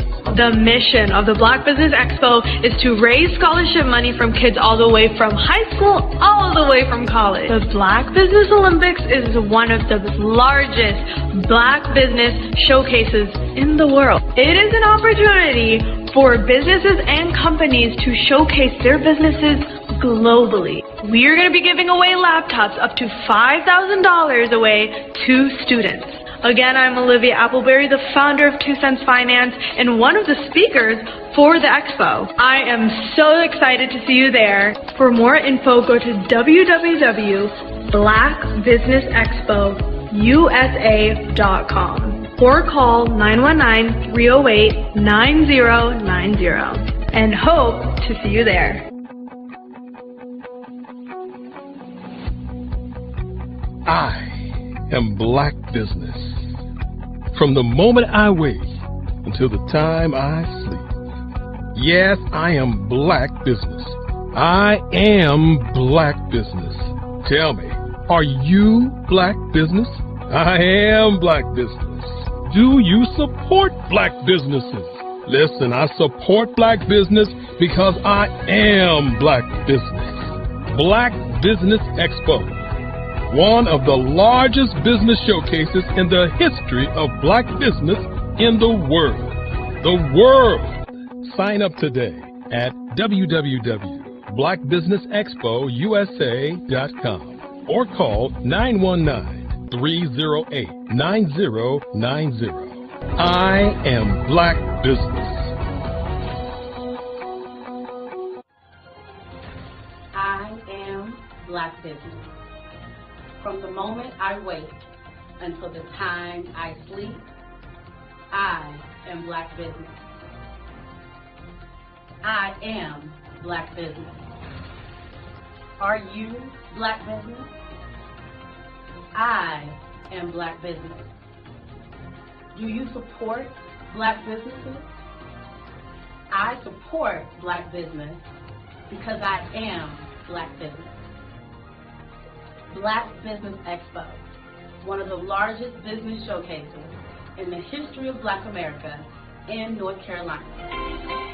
Join Dr. Eric Kelly III and a host of phenomenal speakers from all around the globe for this 7-day virtual event that you don't want to miss. The mission of the Black Business Expo is to raise scholarship money from kids all the way from high school, all the way from college. The Black Business Olympics is one of the largest Black business showcases in the world. It is an opportunity for businesses and companies to showcase their businesses globally. We are going to be giving away laptops up to $5,000 away to students. Again, I'm Olivia Appleberry, the founder of 2 Cents Finance and one of the speakers for the expo. I am so excited to see you there. For more info, go to www.blackbusinessexpousa.com or call 919-308-9090 and hope to see you there. I am Black Business. From the moment I wake until the time I sleep. Yes, I am Black Business. I am Black Business. Tell me, are you Black Business? I am Black Business. Do you support Black businesses? Listen, I support Black business because I am Black Business. Black Business Expo. One of the largest business showcases in the history of Black business in the world.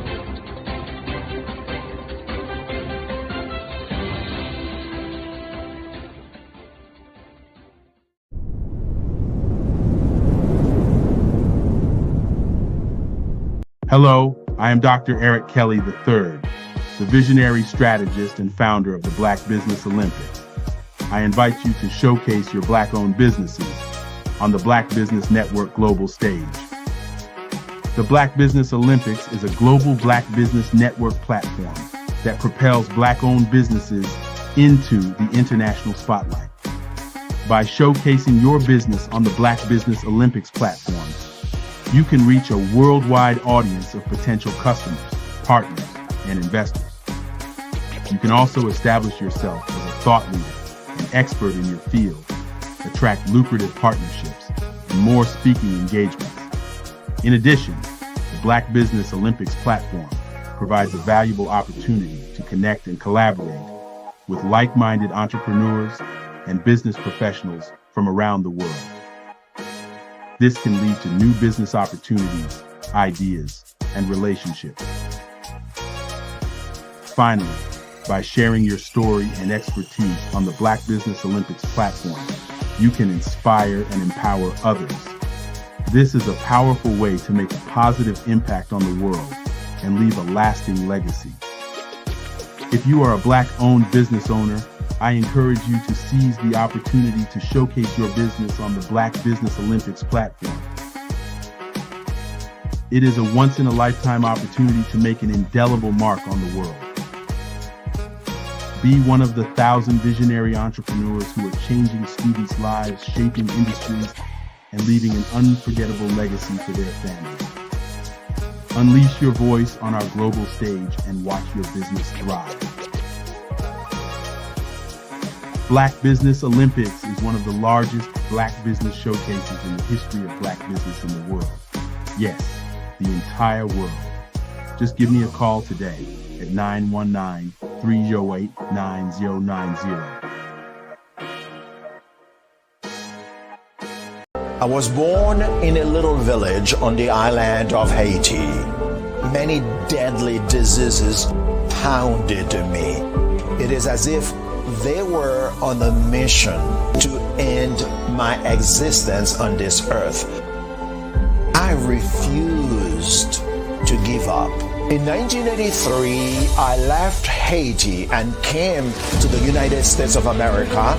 And I came with $5, 2 shirts. I didn't speak in English. I came to Atlanta. I got a job. I was a doorman. I was a doorman with a dream. What I used to do, I used to come on stage. I'd rehearse this moment that I'm standing in front of you. That's the power of a dream.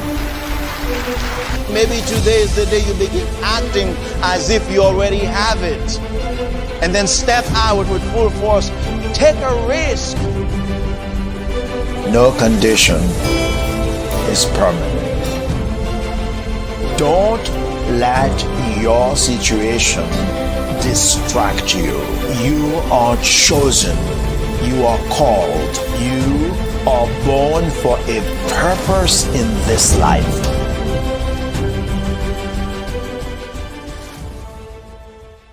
Over the past few years, we've seen the growth of existing and new initiatives focused on financial inclusion, building global networks, and reducing the wealth gap in response to the idea there's not enough seats at the table. Whether their outcomes are to increase the representation of Black executives on corporate boards, ensure an inclusive global economy, or to create new U.S. African commercial pathways, the strategies are often carried out by separate programs. The question is, should they be? With the continent of Africa being home to more than half of the world's fastest growing economies, the youngest workforce, over 400 companies generating more than $1 billion annually, 700 generating more than $500 million annually that are poised for growth, and being the destination of nearly $5 billion in venture capital in 2021. Diversifying U.S. and Africa commercial engagement by building bridges between African businesses and their U.S. diaspora should begin being seen as mutually beneficial. From helping to reduce Africa's enormous capital gap to catalyzing two-way trade opportunities, the COVID-19 global pandemic hopefully has taught us that global challenges and opportunities are more interconnected than we thought. During the pandemic, African companies like Unicorn Flutterwave, insurance provider Reliance Health, ride-hailing app Yasir, and 54Gene, the continent's first bank of DNA on people of African descent, proved that when African companies have access to networks, capital, and information, they grow big, grow fast, and create solutions that are valuable to the world. This is why Be Direct was created. We are the first U.S.-based but African-centric board preparedness and board search company designed to connect U.S. Black talent and corporations to African businesses. Unique and fundamental to Be Direct's success is our process of helping board candidates adapt their experience and networks to an African context before they're connected to high-growth companies that are looking to locally and globally scale. From our focus groups with African business execs and government leaders, we don't ignore the sentiment that business is easy, but people are hard. Having a pool of board candidates with hard-to-access networks and extensive experience across the business life cycle, including successfully raising capital, is table stakes for an initiative like this. So yes, we have that. But corporate or entrepreneurial success in the U.S. does not guarantee success in Africa. Developed alongside industry partners on the continent, our training program, Be Direct Prep, is designed to transpose their experience to create cultural comfort, understanding, and a commitment to helping businesses in Africa scale. Our board governance sessions are African continental and country specific, integrated with cultural awareness and dexterity training, masterclasses led by African industry execs, and mentoring and coaching from African continental-based facilitators. But even more unique to Be Direct Prep, we cap off our training program with an immersion trip to help candidates that have not been to Africa before see and feel Africa's complexity and opportunity from African soil. We all know traditional network-based board placement has historically left a lot of us out of ever really being in the paid board pipeline. Our strategy supports the work of many great organizations that are successfully filling seats at U.S. board tables by creating more tables for those that are still left on the sideline. It's time to start seeing the role and value of U.S. Black talent and businesses on the continent of Africa differently. Old perceptions and habits limit economic inclusion. Let's transition Black talent and the African businesses they will support from the periphery of the global economy to its core. Living in a global lockdown, we all know now how fast local and global economies can change, and see the value of having businesses that hire, strengthen local value chains, and even grow globally. Status quo in any form holds back progress. We must democratize U.S.-Africa commercial engagement by socially and economically connecting cultures that have long been disconnected. It's time for Africa's U.S. diaspora to redefine their global value by helping African businesses scale continentally and globally.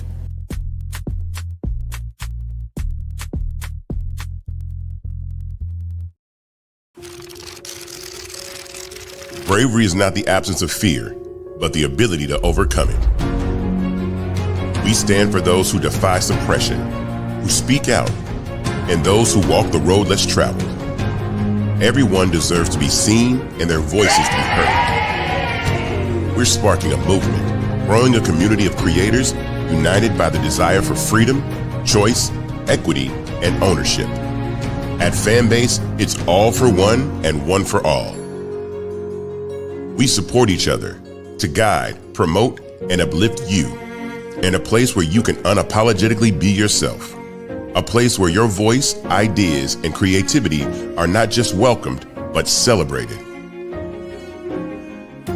We are Black founded, minority funded, and supported by a diverse, inclusive, powerful community that believes in the strength of authenticity and individual choice.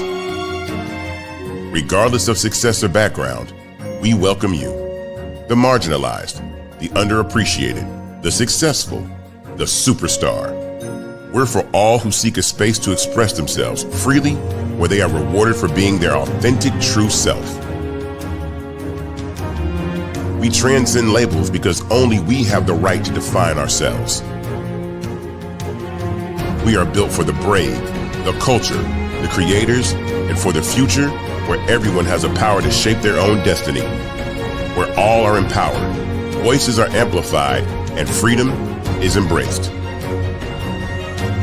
For the first time, you have a chance to own the platform you helped make popular.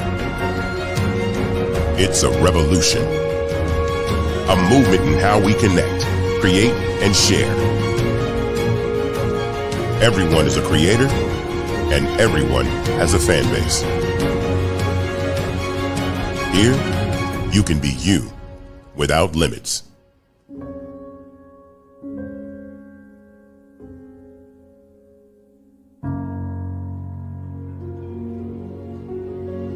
Absolutely. So our coaching program help people that have the lack of time, that lack strategies, and lack the confidence to go after their dream life. So we help them implement tools. We help them implement, I love to leave the inherited lack of finances or the education behind finances. But it wasn't until I lost my firstborn, my only son, that life changed for me. And where I was going after it all, living the corporate life, hitting my 6-figure income and living in my dream house with my dream man, driving my dream car. Wow. I nearly lost it all. Wow. When I lost my son. And so I realized it only takes one financial catastrophe that can change your entire life. That's what made me start All New Beginnings. Because no matter what's going on in life, there's a new beginning. And because of that, we develop a program called Wise Minded. My little slogan is, don't just dream it, let's live it. If they want to connect with you or work with you, what is the best ways for them to be able to do that?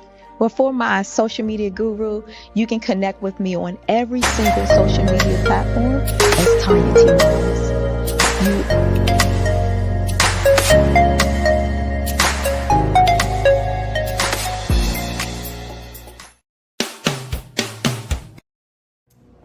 How hard is it to land on the front cover of a top-tier global publication? The answer may surprise you.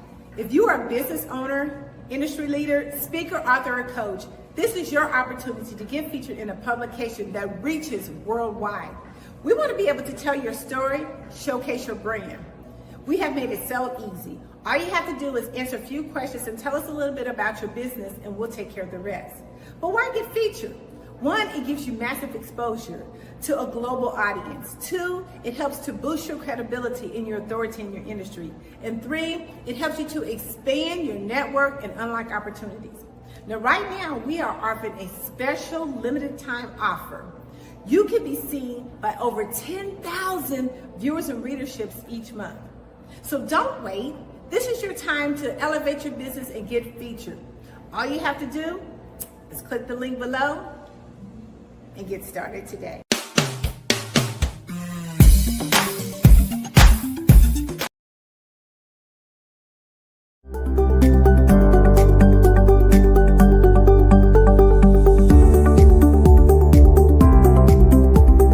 My name is Katie Bennett, and I own Lexicon Presents Publishing.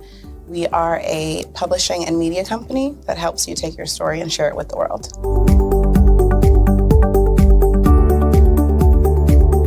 You know, for a while, I just had my family telling me to just hang it up, get over it, and I had no support. And it was in your program that I really understood the necessity for having that help, having that support. And so now I actually feel like a CEO as we scale, as our clientele changes, as my company is opening doors for other people to, take care of their families. It's just completely changed from just a mom who was publishing books.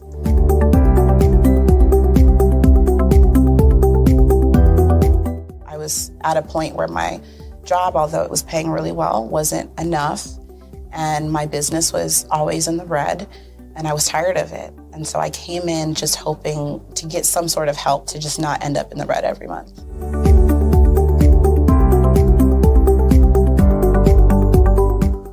Ooh, wow. Okay, so there was one in particular, I cannot remember his name, but he asked me, he said, why are you in business? And I told him that I wanted to make a difference and I want to help my community. And he let me ramble on for a while. And then when I was done, he was like, okay, all of those things are great. They make you a humanitarian, not a business owner. And he was the one who told me, he's like, you have this great service and you're offering it at like a great value price. So to someone like myself, we don't know that we're going to get the value of what you're actually bringing. And so that gave me the confidence I needed to raise my price. It gave me the confidence to go after my actual client that I actually prefer to work with.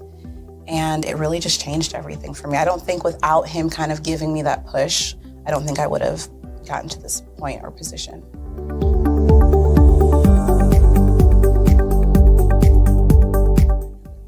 Wow, the benefits is just having a coach that holds you accountable. They set goals with you. That's been my favorite part. She has amazing experience, and so she brings her strategies and her ideas, and she helped me narrow down, what services I actually wanted to offer, how I could actually continue to offer it, how many clients at one time could I have. All of the information that she's given has just really transformed my entire company. And so I know I would have never gotten to where I am today and having some of these partnerships that I'm, having now without her help.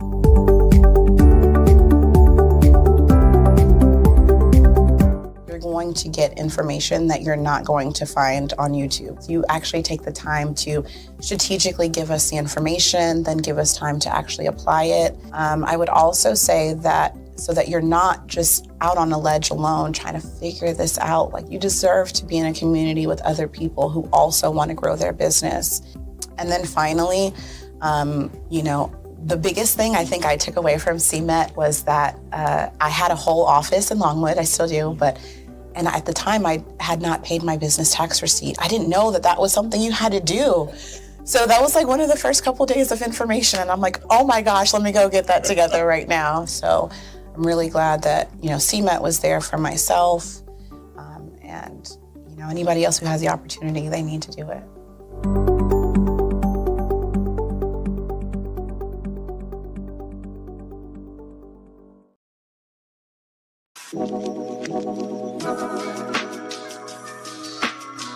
The African company and the African CEO is making a conscious decision to bring on someone external to the continent versus bringing on someone who is from Ghana or Kenya or South Africa. And so the skill sets of the people that we take through our executive leadership training program and ultimately on the placement, obviously have to be extremely high caliber. So what we look for are corporate executives at the vice president to C-suite level, as well as Black entrepreneurs. When we look at the Black corporate executives, we're looking for some very specific skill sets, whether that be around supply chain, sales and marketing, engineering, product development. We want our folks to be able to add immediate value to the corporate board, right? And the other thing is, even if they don't necessarily have specific industry experience, they're bringing a diversity of thought.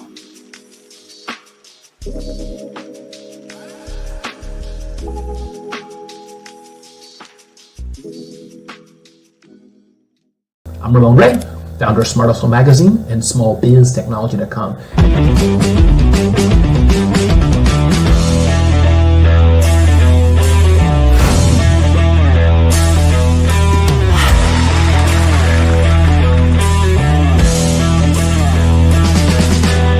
You're here today to celebrate small business success.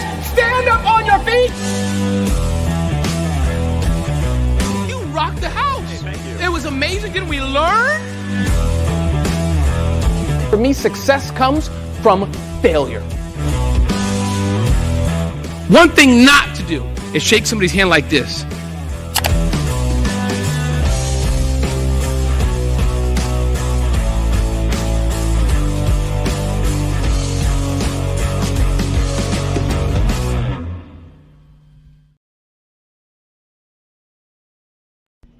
Why do I do what I do? You know, my life coach asked me that a few years ago.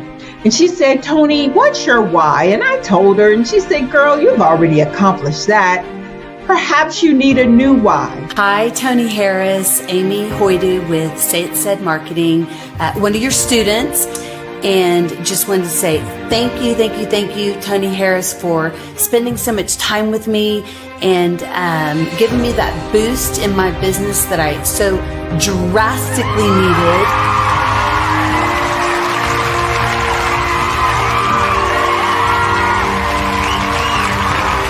My why is to touch, move, and inspire my clients to take drastic steps to be better than they were before they met me. I'm a resource, I'm a connector. I want to help people build deeper relationships that are beneficial to their life and business. That's what I do best. So, first thing you got to do is show up. And speaking is a way to magnetically attract your ideal client to you. How many of you use social media that way? Absolutely, and this is how you look to the world. Drastic steps are the steps that are needed to be successful. And my business is drastic denotes a mindset. Getting out of your comfort zone. Doing something that you don't necessarily feel comfortable doing, want to do, but you know it's a necessary step to be successful in your business. I get the most satisfaction when I see my connections flourishing into relationships long after I am gone. Hi, my name is Jasmine Augustine with Media Jasmine, and I've joined several networking and referral groups in the area. And Network in Action Northeast Houston with Tony Harris Taylor is one of the best organizations that I've joined. I love that piece of what I do, and it is what fuels my fire.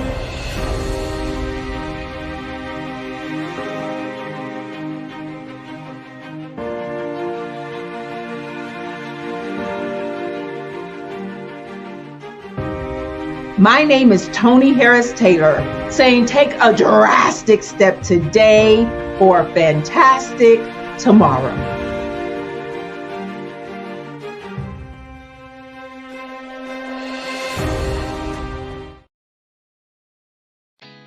Did you know women represent just 3% of Fortune 500 CEOs and less than 15% of corporate executives at top companies worldwide?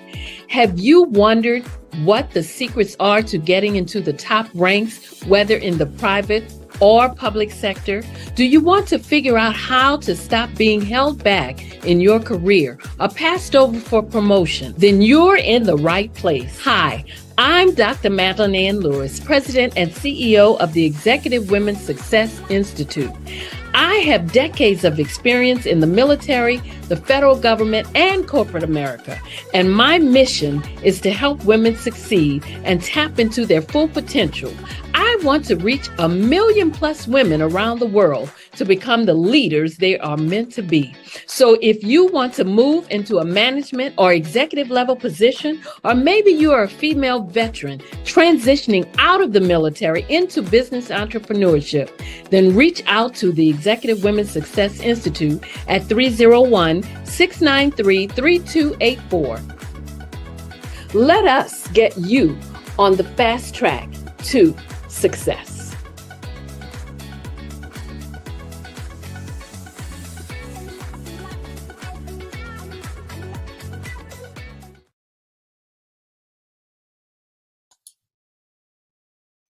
Hi, I'm Barbara H. Smith. Genius is common. My genius is executive coaching and professional corporate training.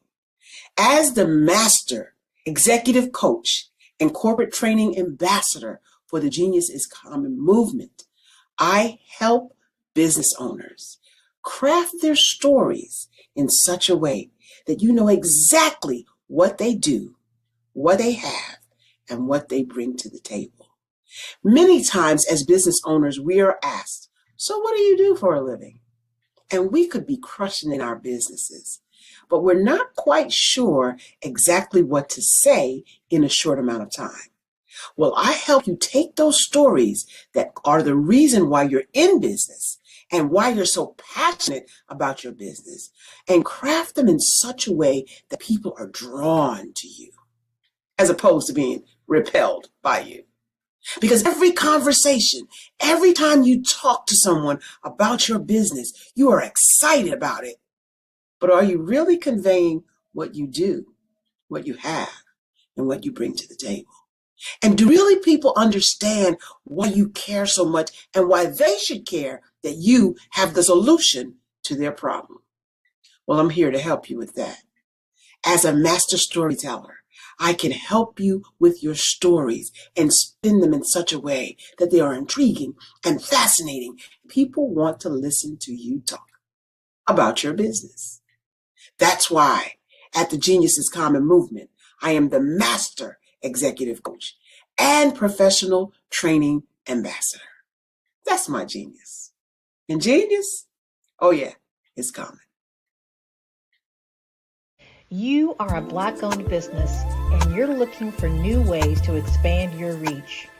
Or you're a creative and you have an amazing story that needs to be told, seen, and heard. Well, at Fave Unite TV, we're streaming the diverse and authentic narratives of Black American culture. At Fave Unite TV, you have access to product placement, feedback loops, promotional spotlights, and other ways to showcase your brand. And we have fans all around the world that can't wait to see what you're up to. So come to Fave Unite TV because we are showcasing the culture 24/7 with Black stories and Black storytellers.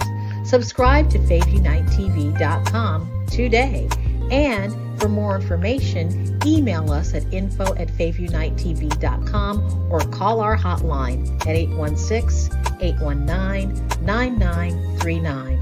Fave Unite TV, one of the largest platforms showcasing Black American content in the world.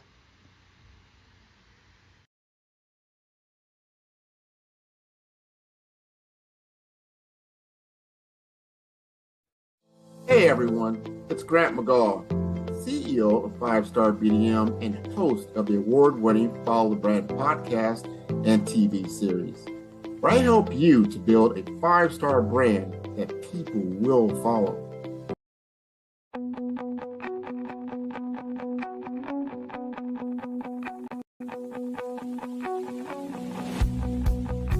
I am Black Business. From the moment I wake until the time I sleep. Yes, I am Black Business. I am Black Business. Tell me, are you Black Business? I am Black Business. Do you support Black businesses? Listen, I support Black business because I am Black Business. Black Business Expo, one of the largest business showcases in the history of Black business in the world. The world! Sign up today at www.blackbusinessexpousa.com or call 919-308-9090. I am Black Business.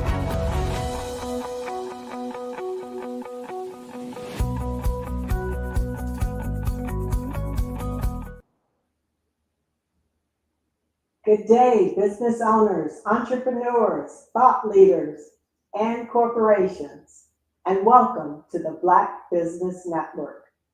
I'm Rita Pilot, and I'm your business moderator this evening on the Black Business Network. The Black Business Network is a 24-hour network showcasing Black businesses, business owners, entrepreneurs, and thought leaders worldwide.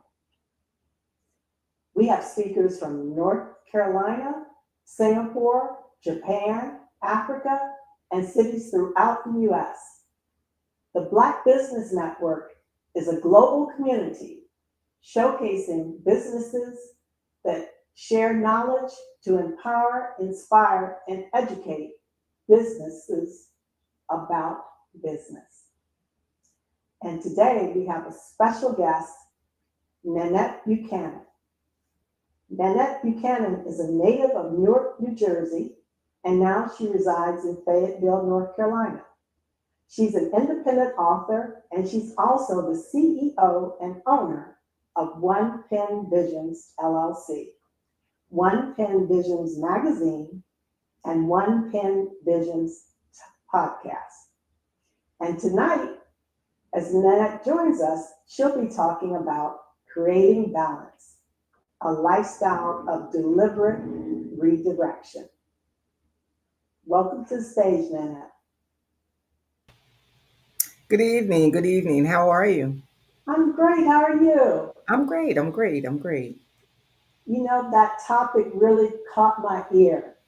Creating balance, a lifestyle of deliberate redirection. Yes. How did that come about? It came about quite naturally because once you work in a job for the length of time that they tell you and you're ready to retire, you deliberately redirect yourself for your next.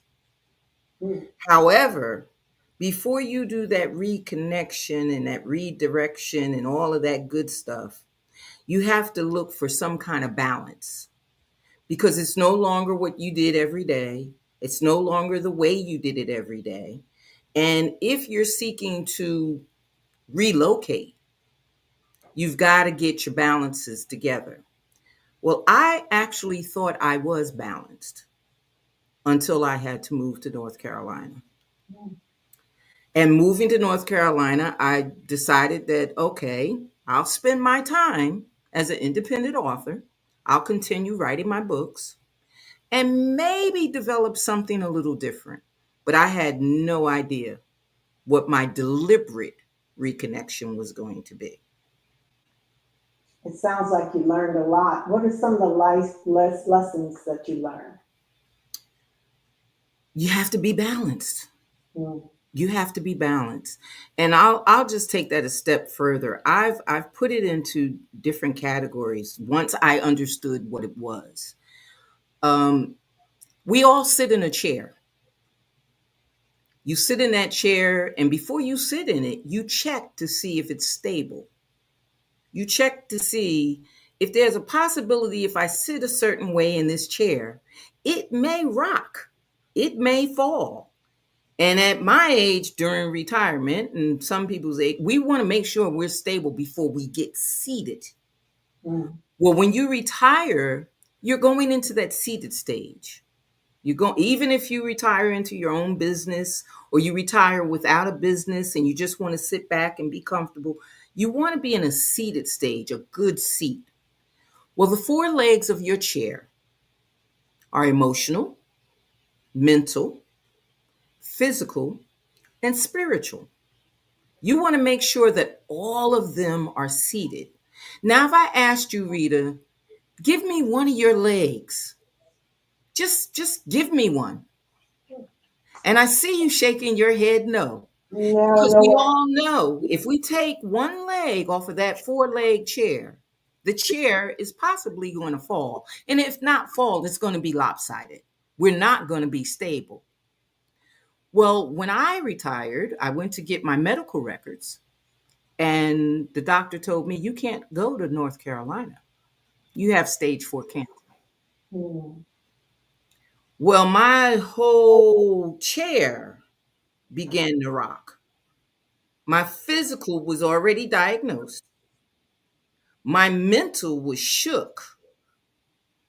I didn't even realize what the emotional setback was going to be. and I had to rely strongly on my faith. So going through the things that I've went through and going through retirement, and I retired as a sergeant in the Department of Corrections. So I had been in a negative environment for 25 years. I had done all the negatives. I had spoke to juveniles about changing their lives, about changing their mindsets, about getting on the right track.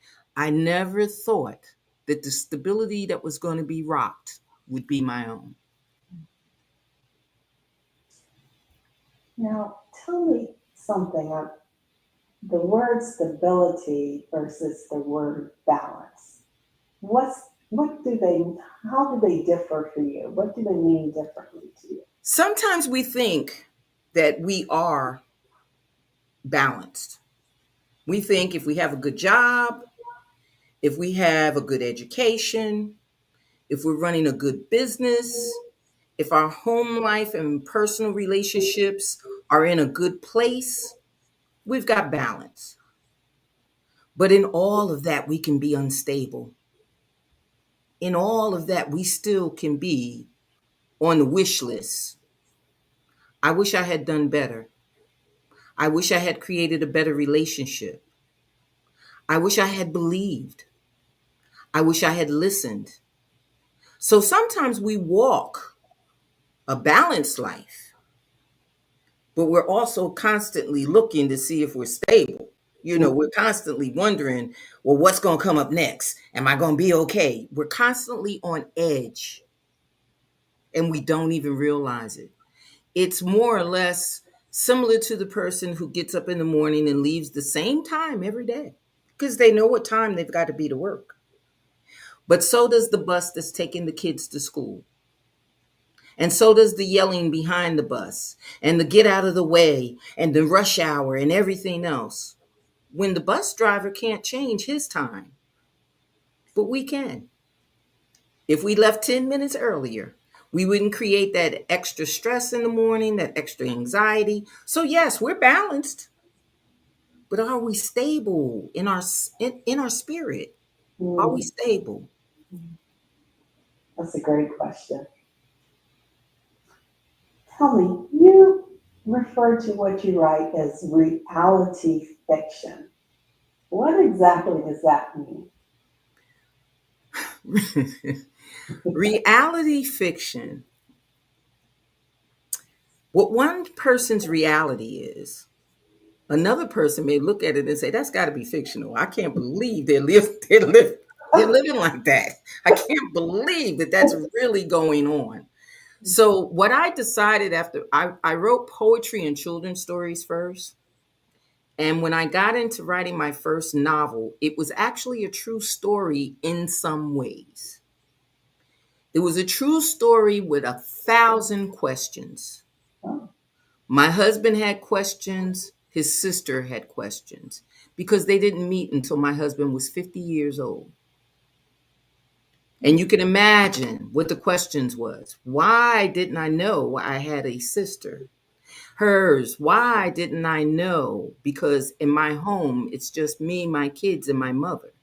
Why didn't we ever meet? And at this late stage in life, would we go home and tell someone that we're dating someone?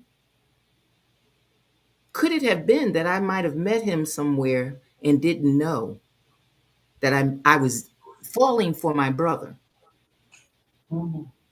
So the fiction in it, of course, changing the names to protect the innocent and, doing all of that we do when we write fictional stories, I had to include some of their points that we need to know who are in our legacy. We need to know that for health reasons. What's the first question that the doctor asks you? What's your history? If we don't know our history. Legacy, her concern was if something happened to her, would her children know any of their family? So there's various reasons for it, but I just stuck to the fact that I kind of like the idea of bringing a little bit of reality into the fictional story because some people are living those realities and we think that they're impossible. Mm. Yeah, you never know. You never know. You never know. You never know. You never know. You have a book called Managing Your Madness. And it's Yes. a different reality to you. What's that all about? Why? Managing Your Madness was the book I walked into. As I told you, I'm a cancer patient. I walked into one of the treatments that I had, and the nurse looked at me and she said, "Well, you don't look good today." And immediately I said to myself, what exactly is a cancer patient supposed to look like on any given day? You know? So I just thought it was crazy that question would come up. And I snapped.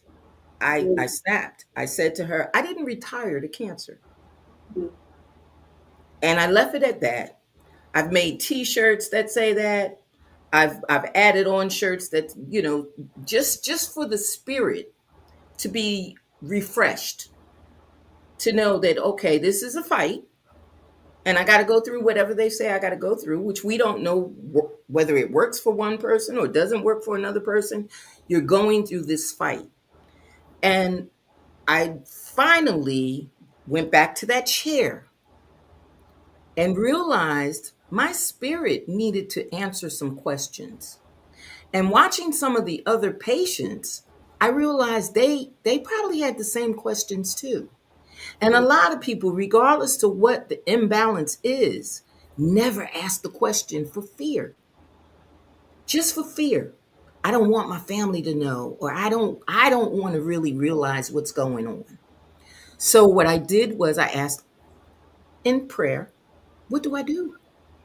What am I supposed to do? And the answer came back, write it. So I wrote Managing Your Madness because that's all I could think it was. This is crazy. I've been in this environment that I was in. How is it that I got into this? So I wrote Managing Your Madness, and the tagline on that is a lifestyle of deliberate redirection. Because if you don't decide to redirect yourself, how can you excel? How can you continue? So it's an inspirational thing where it brings about a different type of positivity. You have to, from within, dig down deep and get something from within that's saying to you, you've got to be better for yourself first. So was that your first book? Is that how you started writing? No, the first book was actually that reality fiction. Yeah, that was actually Family Secrets, Lies, and Alibis was actually the first book. But that was my first inspirational book. And my first book about self-help. My first book about the things that I write about on a regular basis, just little phrases or little things to try to uplift people. And what I usually speak about when I go to speak to children or juveniles, or I go to speak to larger groups. I talk about before we can move on, we need to move within. We need to stir that spirit within so that that spirit understands that this is what I need. I need to be balanced. I need to be stable. And I need to realize that at some point my chair may rock. It may get a little rocky. But if it gets a little rocky, what do I hold on to? The money may go, the husband may go, the children may go, the job may go. Now, what do I hold on to? So I just thought that, in my situation, I didn't know what to expect.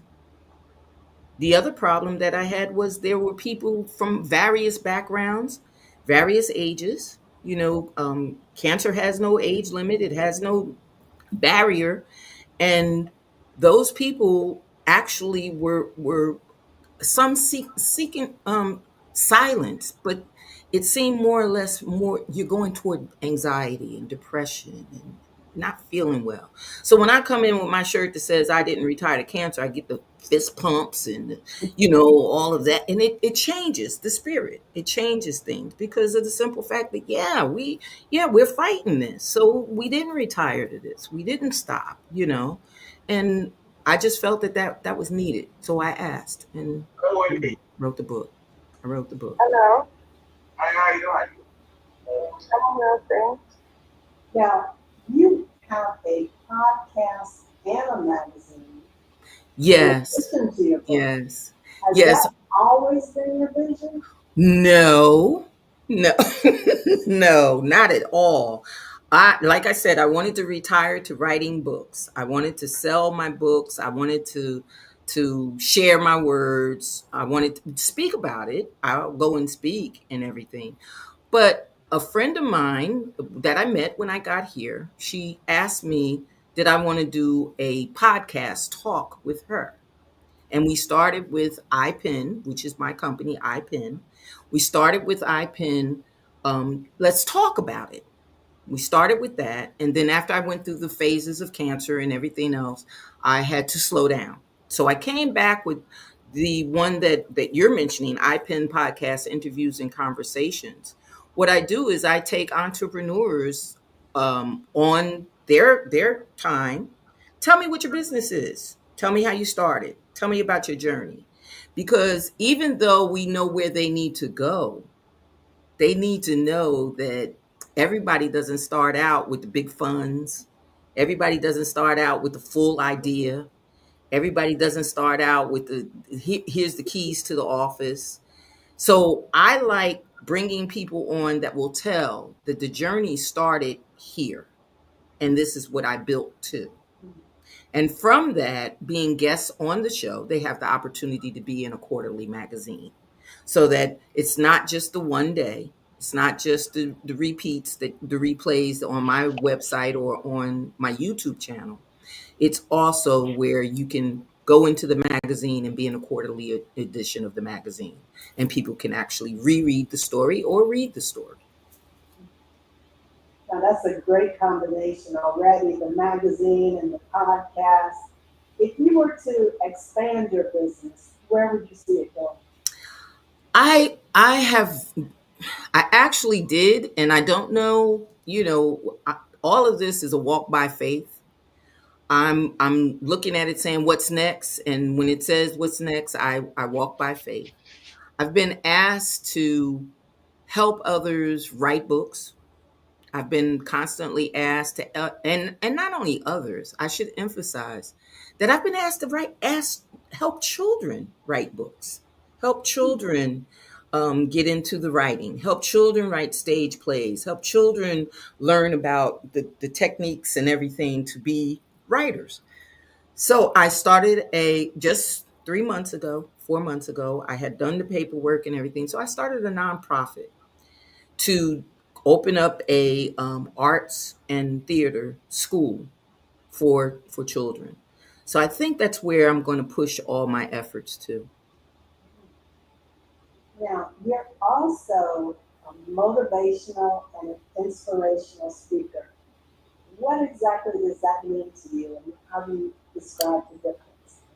I think everyone is not spiritual. Everyone is not into getting up and saying that prayer in the morning or doing that meditation in the morning. Everyone is not used to doing the meditation at night or saying thank you at the end of the day. However, I believe if you touch someone with words, if you give them just a boost, it may be a sentence, it may be a couple of lines, it may be a quote, but if you embark on something that's going to lift them, it makes them better for the day.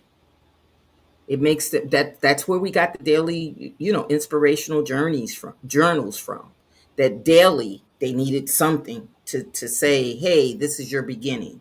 And it doesn't always have to be a prayer. It could be just a motivational word. You never know what you may say that sparks the fire in someone else. So I took on the point of saying, I can say something to you that can move you. And if I can move you, you can move on. And if you can move on, you can move up. That's so important to just keep moving. And a lot of people would want to give up. Yes. So what keeps you going? What keeps me going is the faith of knowing that I have a purpose. I have a purpose. And I believe that in all this journey, especially, like I said, after the 25 years, I mean, I actually went to work every day wondering, well, what's going to happen today? With that little, what I call roller coaster fear, because I hate roller coasters. But with that roller coaster fear of you're going up to the top and now you got to come down and now you got to turn this way and now you got, it's too much, too much. But I went to work for 25 years with that. I went to work with that. And then to retire to something that I had no idea what's going on, why is it going on? And it kept going on. It kept going on and on and on and on. And I was like, well, wait a minute. This is not a part of my plan. But if it is, if this was given to me and my faith has said that everything is done for a purpose, so what would be my purpose? Maybe the people that are going through this is my purpose. Maybe the children that want to write is my purpose. Maybe speaking to the children that are juveniles to keep them out of going any further down that dark path. Maybe there's a purpose there, and me being more inspirational than conversational. Maybe what I say can sway any of them to believe that they have more in life to live for than to be trapped in anxiety and trapped in depression and not moving forward. What kind of support system do you have for yourself to keep you going? So how do you do it? Yeah, this has been a roller coaster of a lifetime. I started out with youth, working at boys and girls clubs and working with children and having a track team and coaching and doing all of that, only to move on to the adults in the correctional facility, only to begin writing and talking and spreading some of the knowledge that I had from experience. I believe that other than my husband being supportive and my son being supportive and family being supportive, overly supportive, I should say, I believe that knowing that they've made it, those kids that I talked to over the years, knowing that they have gone beyond where I had been, because some of them are now doctors and dentists and they own contracting companies and pastors and lawyers, knowing that they have excelled just warms my spirit and tells me that, well, if you did that for them and you didn't have any experience, you were young in your life, imagine what you can do for people that are caught in that turmoil now, because you did that for the youth. What about doing it for adults? So inspiring. When you're, I mean, everybody has ups and downs. Mm-hmm. When you're feeling a little bit on the low side, do you have any special things that you do or any inspirational words? I write. I write. Oh. I write. I write. Listening to music sometimes, but sometimes just the quiet of the room, the ticking of the clock that's in my office, and the fact that I can get on a keyboard and write. I write. And that's why my company is called iPen. iPen. That's what I do. That's all I do. Well, as we wrap this up, how can viewers find your work or inquire about you speaking at their events or get in touch with you? They can find me. My website is my name, www.Nanette, M as in Michelle, Buchanan.com. My email is ipendesigns@gmail.com. And I welcome any and everybody. And I do like most of us do in business. I don't often sell myself as I should. I don't often put myself on that. You know, if someone calls up and says, "Hey, can you do this for me?" You know, I'm one of those. I confess that, you know, I know that there's a certain amount of business quality that I have to hone in on and get in on, because writing is a business. Publishing is a business. I understand all the facets of doing that, but I need to also understand how to manage and upscale the business that I do to support what I like to do. So, is there anything else that I haven't asked you that you'd like to share with our viewers today? No, the only thing that I would openly say is I would welcome people that would want to come to the podcast, because as I said, it not only tells me how business starts and how business evolves, but it helps the community that we're trying to build. And we're trying to build, especially here in North Carolina, we're trying to build a network of entrepreneurs, as you guys have done with the Black Business Network. We're trying to spread that information. We're trying to get it where everyone understands you shouldn't have to struggle for people to know who they can contact. Hey, here's a person that does this. Here's a person that does that. And that's what iPen Podcast is about. Trying to just tell someone everyone has a journey. And if you can help make your journey and show you the destinations where you may want to go, why not do it with a network? We need to network. Why not, indeed. Thank you so much. It has been a real pleasure, and you have shown us over and over again, genius is indeed common. Yes, it is. It is indeed common. Yes, it is. And I'm looking forward to seeing you on the other side. Thank you. Yes, ma'am.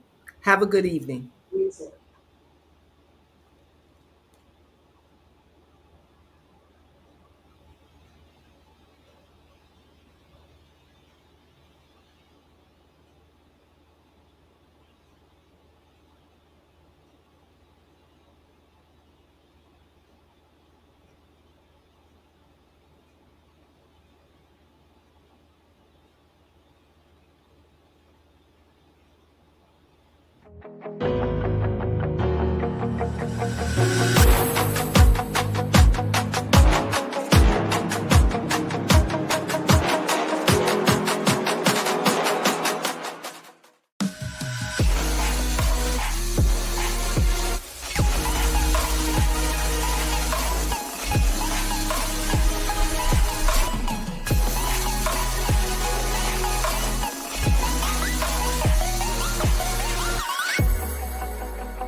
Dr. Eric Kelly III and a host of phenomenal speakers from all around the globe for this 7-day virtual event that you don't want to miss.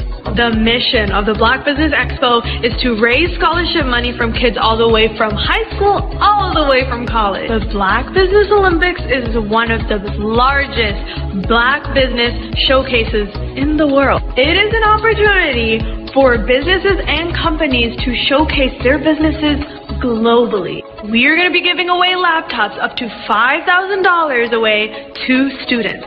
Again, I'm Olivia Appleberry, the founder of 2 Cents Finance and one of the speakers for the expo. I am so excited to see you there. For more info, go to www.blackbusinessexpo.com. unforgettable.usa.com or call 919-308-9090 and hope to see you there. I am Black Business. From the moment I wake until the time I sleep. Yes, I am Black Business. I am Black Business. Tell me, are you Black Business? I am Black Business. Do you support Black businesses? Listen, I support Black business because I am Black Business. Black Business Expo, one of the largest business showcases in the history of Black business in the world. The world! Sign up today at www.blackbusinessexpousa.com or call 919-308-9090. I am Black Business.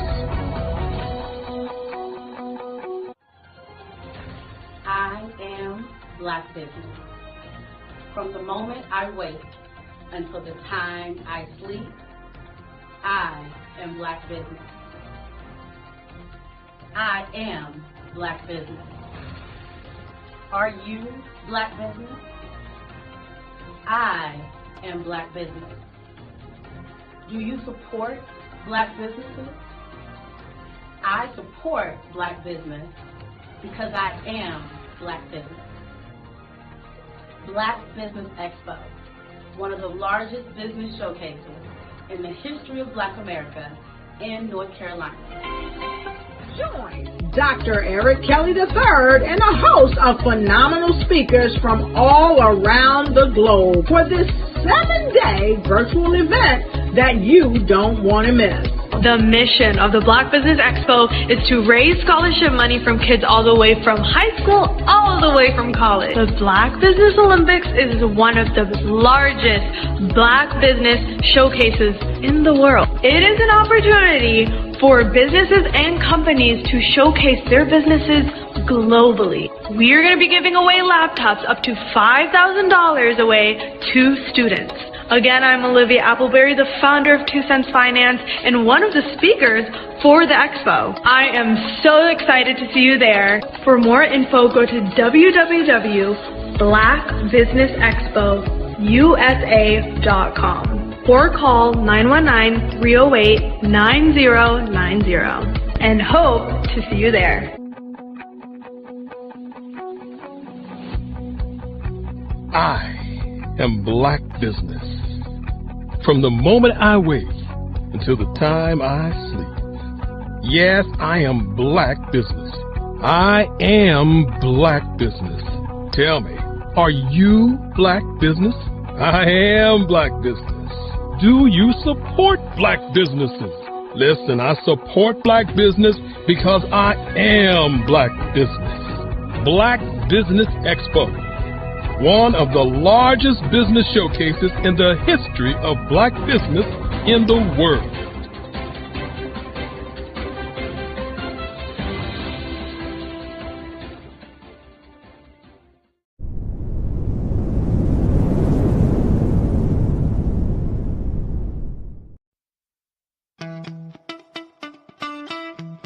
How many times have you been asked to help someone you didn't even know, a student, a business entrepreneur, or did you ever even ask, where did they end up? That business, that friend, that entrepreneur. Well, just maybe they ended up in a gang, bankrupt, homeless, or worse, dead.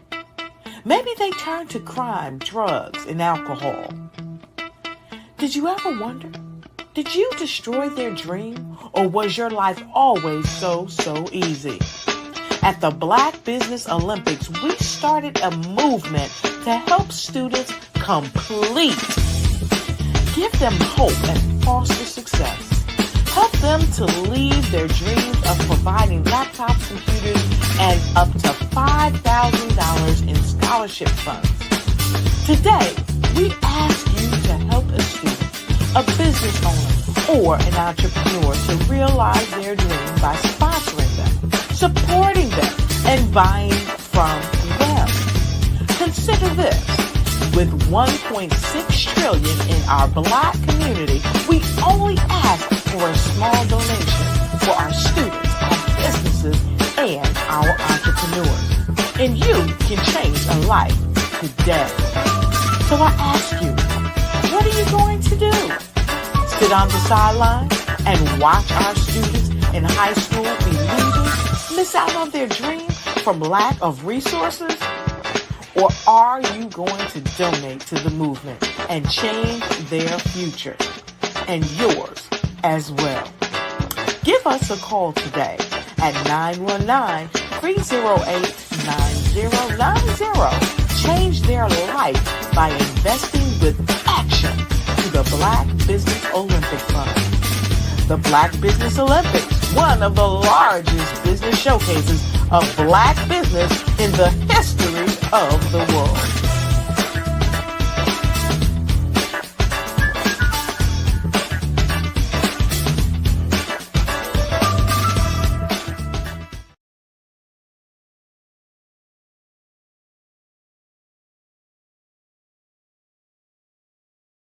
The Black Business Expo's mission is to raise funds for high school seniors going to college or K-12 entrepreneurs. This expo is a fundraiser for students. Please, you may go to www.blackbusinessexpousa.com to donate to the scholarship fund or use the Cash App at $BBXUSA. Our goal is to give laptops and up to $5,000 to 10 students. Students can register online at www.blackbusinessexpousa.com. Every dollar counts. Please donate to the Black Business Expo USA Scholarship Fund.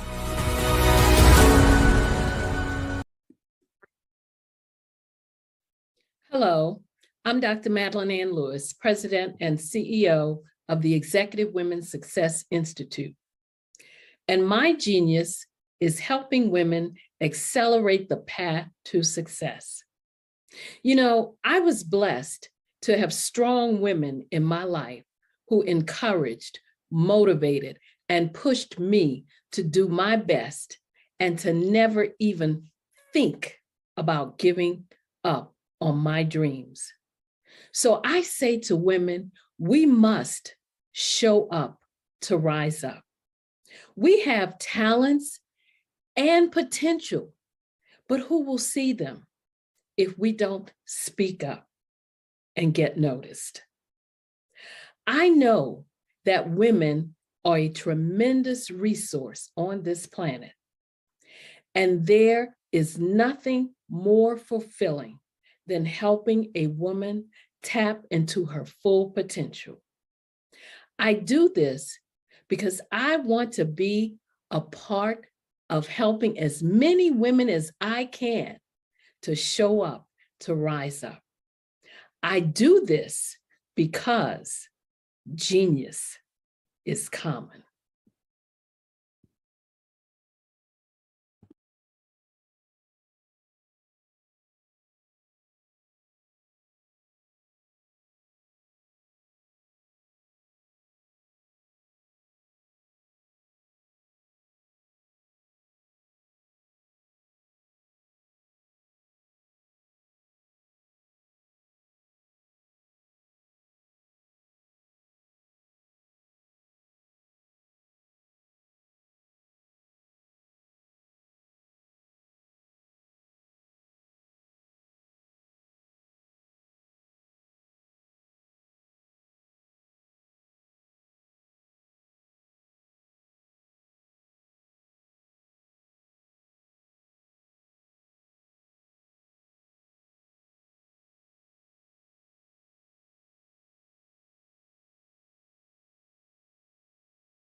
Are you a Black entrepreneur with a vision for global success?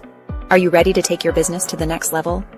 Introducing the Black Business Network, BBN, one of the largest Black business showcases in the history of the world. The only 24/7 global multimedia ecosystem dedicated to connecting and promoting Black entrepreneurs, brands, and business.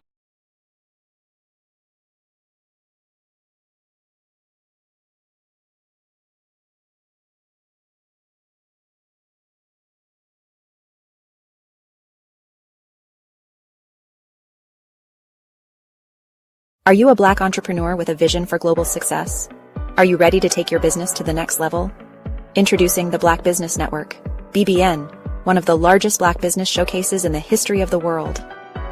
The only 24/7 global multimedia ecosystem dedicated to connecting and promoting Black entrepreneurs, brands, and businesses globally. With BBN, you can sell your business now 24 hours a day to over 200 countries. Reach a global audience in real time, build trust, and generate leads like never before. Access a world of opportunity with our live streaming and replay platform, featuring on-demand content, documentaries, and exclusive interviews. Get your exclusive, one-of-a-kind Black Business magazine covers that feature you and your amazing business today. And tap into our Black Business Global Chamber of Commerce, where your voice will be heard globally with over 1 million business owners. Learn the insights and strategies that Black entrepreneurs are using to grow today. Power your business with the Black Business Black Credit and Debit Card. Get cashback, access microloans, and build your business by doing business with Black businesses worldwide. Stay ahead of the curve with the Black Business World Report, our yearly intelligence magazine, providing industry trends, government programs, funding alerts, and so much more. BBN is more than just a network. It's a revolution. It's a global movement, uniting Black entrepreneurs from over 200 countries to share knowledge, build relationships, and create economic empowerment. And for corporations, BBN offers a unique opportunity to demonstrate your commitment to diversity and inclusion and access. Submit your corporate commercial today. Sponsor BBN, reach a targeted audience, and support the growth of Black-owned businesses. Our Black Business Ambassador program provides support and detailed information on all activities. From onboarding to mastermind think tasks, they cover it all. Whether you're looking to expand your business or your viewers, BBN brings together the tools, talent, and technology needed to grow Black-owned businesses worldwide. It's where we speak, sell, connect, and rise. Live and on demand. Join the Black Business Network today. Visit bxtv.org to learn more and unlock your global potential. Where business is broadcast live. Where the future is today. Call 919-308-9090 for your Black Business Fireside Chat today as we showcase your amazing business to over 200 countries. Black Business Network, one of the largest Black business showcases of Black business in the history of the world. Call today 919-308-9090 USA. Well qualified.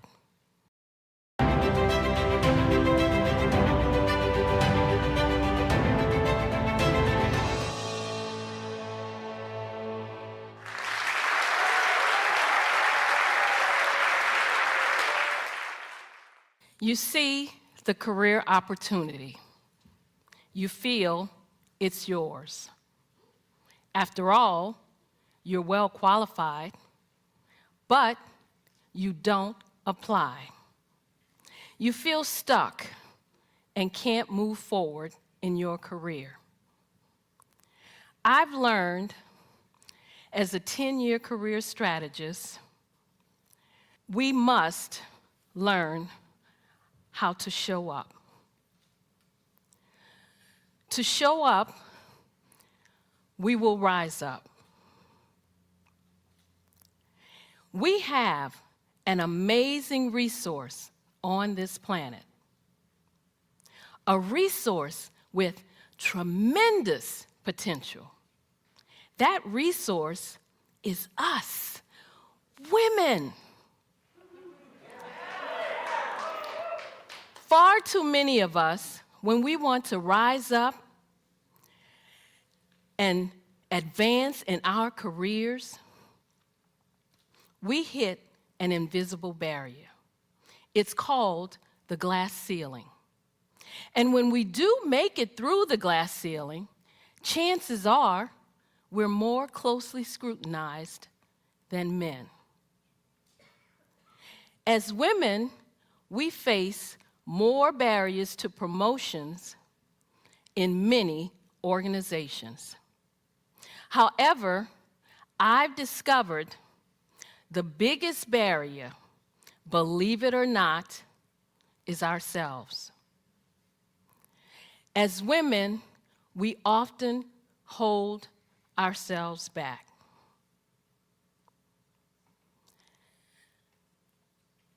We are not rising up and tapping into our full potential for 3 reasons. The first is a lack of confidence in our abilities. As women, we hold ourselves back when we make career decisions based on what ifs. We listen to that little voice in our heads that says, what if I'm not good enough? What if I don't have what it takes? What if I fail? An article in the Harvard Business Review says, men will apply for a position when they meet only 60% of the requirements. Good for them. But what do? We will only apply if we feel we can meet 100% of the requirements. Instead of moving forward with confidence, we hold back. We let fear and doubt take over, even though we know we're well qualified. And the second reason is a lack of assertiveness. We have talents and potential, but who will see them if we don't speak up and get noticed? When we join a meeting, we often sit in the back or to the side. When we could assert ourselves, we don't. We shrink back. We let others interrupt us or say nothing when other people take our ideas. When we do speak up, we express ourselves with uncertainty, saying things such as, I'm not sure if this is relevant. I don't know if this is helpful. This may not be a good idea, but when you and I use words and phrases like these, we undermine our credibility. And the third reason, we don't build a support network. My friend, Kim, applied for a position. Her female supervisor felt she was more than qualified. But the supervisor would not give Kim a recommendation. The supervisor felt it would look too much like favoritism. To me, this just looked like one woman who would not reach back and help another woman. If we want to rise up, we must learn to support each other.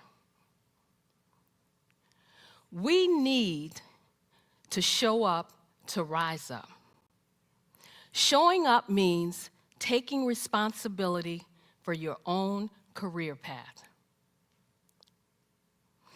It was 2005, and I had a comfortable job as an analyst working for the U.S. government, but I wanted more. A supervisor's position opened up, and I submitted my application. I tried to find out as much as I could about who was applying, what were my chances? I discovered that 2 men were applying for the same position. I also discovered that neither of these men had the qualifications that I had. But I was optimistic because one of the women on the interview panel told me that she would support me. So I walked into that interview room well prepared. I answered all their questions.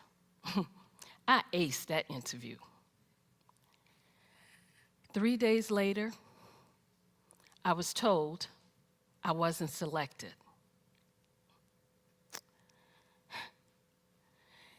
Not only did they select the least qualified one, they selected someone who didn't even belong to the organization. I was shocked. I was hurt. I was angry. I thought, how could this be? It was like a slap in my face. I deserved that job.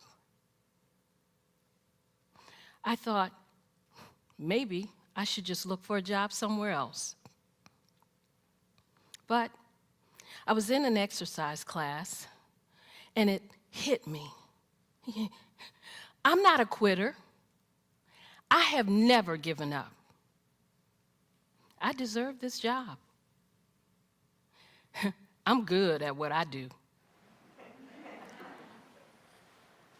At that moment, I realized that if I wanted to rise up, I needed to show up.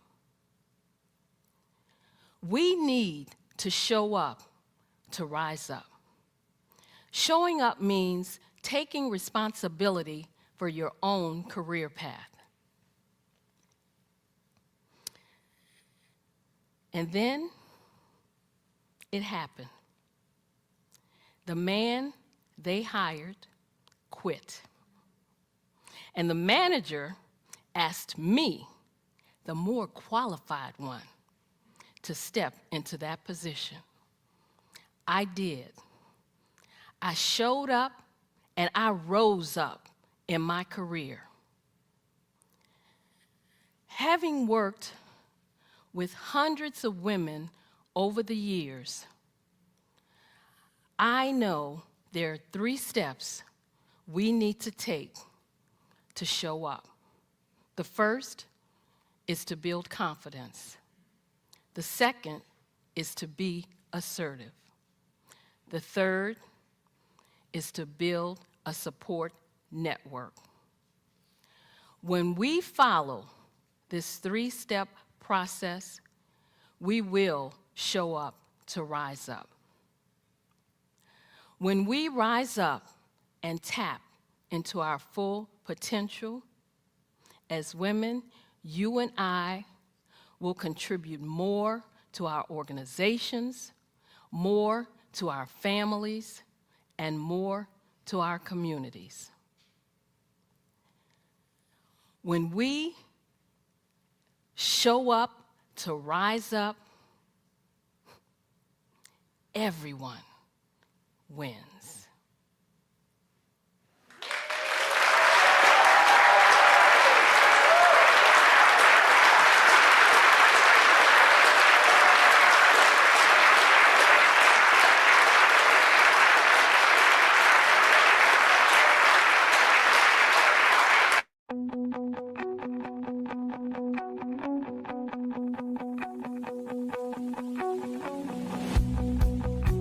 I am Black Business.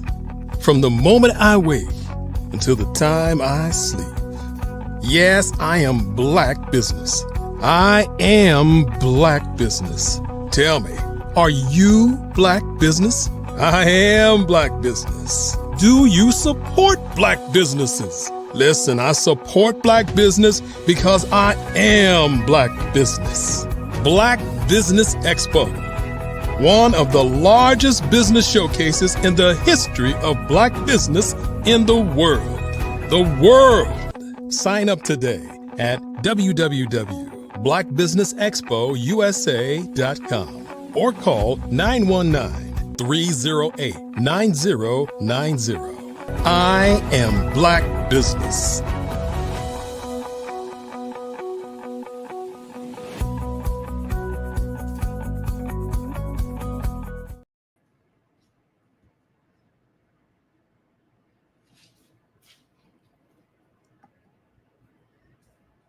Good day, business owners, entrepreneurs, thought leaders, and corporations. Welcome to the Black Business Network. My name is Dr. Taylor Gray.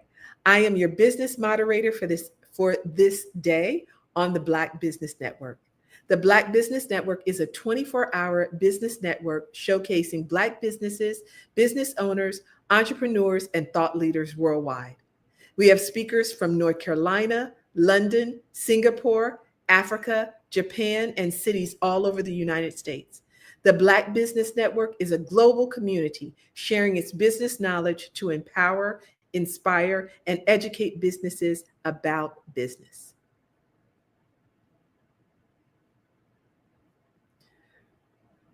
Our first speaker is Dr. Madeline Ann Lewis.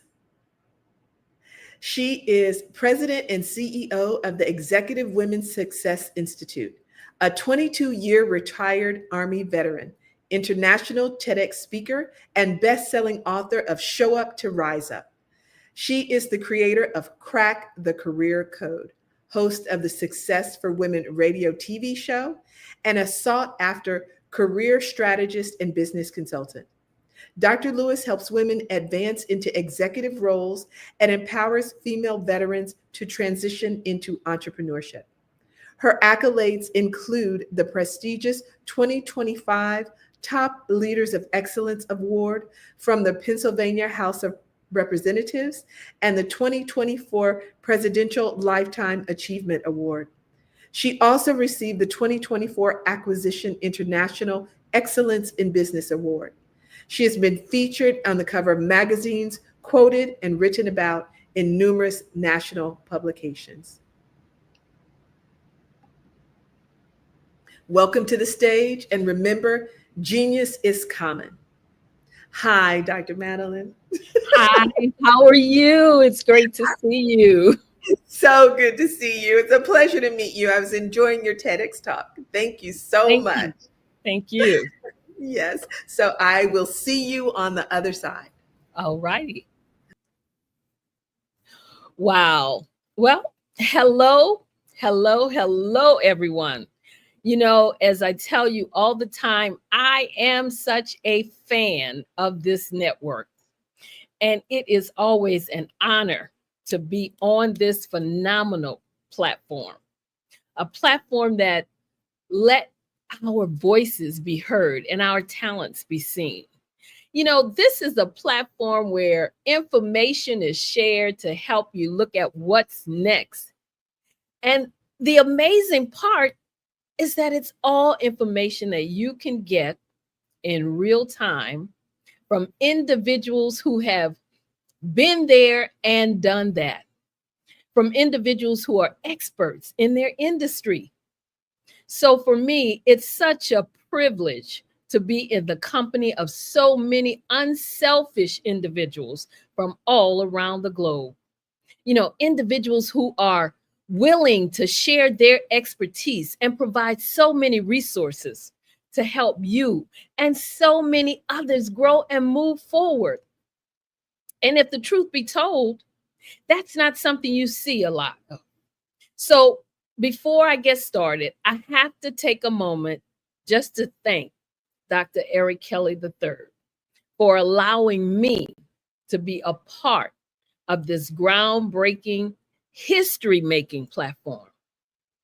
I want him to, I want to thank him for being a visionary and encouragement and inspiration, and more importantly, for always being willing to share his expertise with us. Thank you, Dr. Kelly. for producing this one-of-a-kind platform. This is a platform that is not seen anywhere else. You have brought to the world a platform that is being recognized as the greatest of all times. The Black Business Olympics and the Black Business Network, it's changing lives. It's changing businesses worldwide. And you can take great pride in knowing you are leaving a legacy that future generations will be able to look back on, learn from, and build from. So I say again, I want to thank you, Dr. Kelly. And again, I want to say hello to all the viewers out there. I am Dr. Madeline Ann Lewis, President and CEO of the Executive Women's Success Institute. And what I do is I help women to navigate through some of the obstacles that they may face when trying to reach the top rung of the career ladder. And I also help female veterans who are transitioning out of the military into entrepreneurship. I help them to focus on a positive and successful mindset. And with all of that said, that's what I want to talk about, a positive and successful mindset. I want to explore the transformative power of a positive and successful mindset. I mean, I want to talk about something that I feel is very fundamental to all of us, something that's at the heart of every accomplishment, every success story, and every dream realized. And yes, even some downfalls.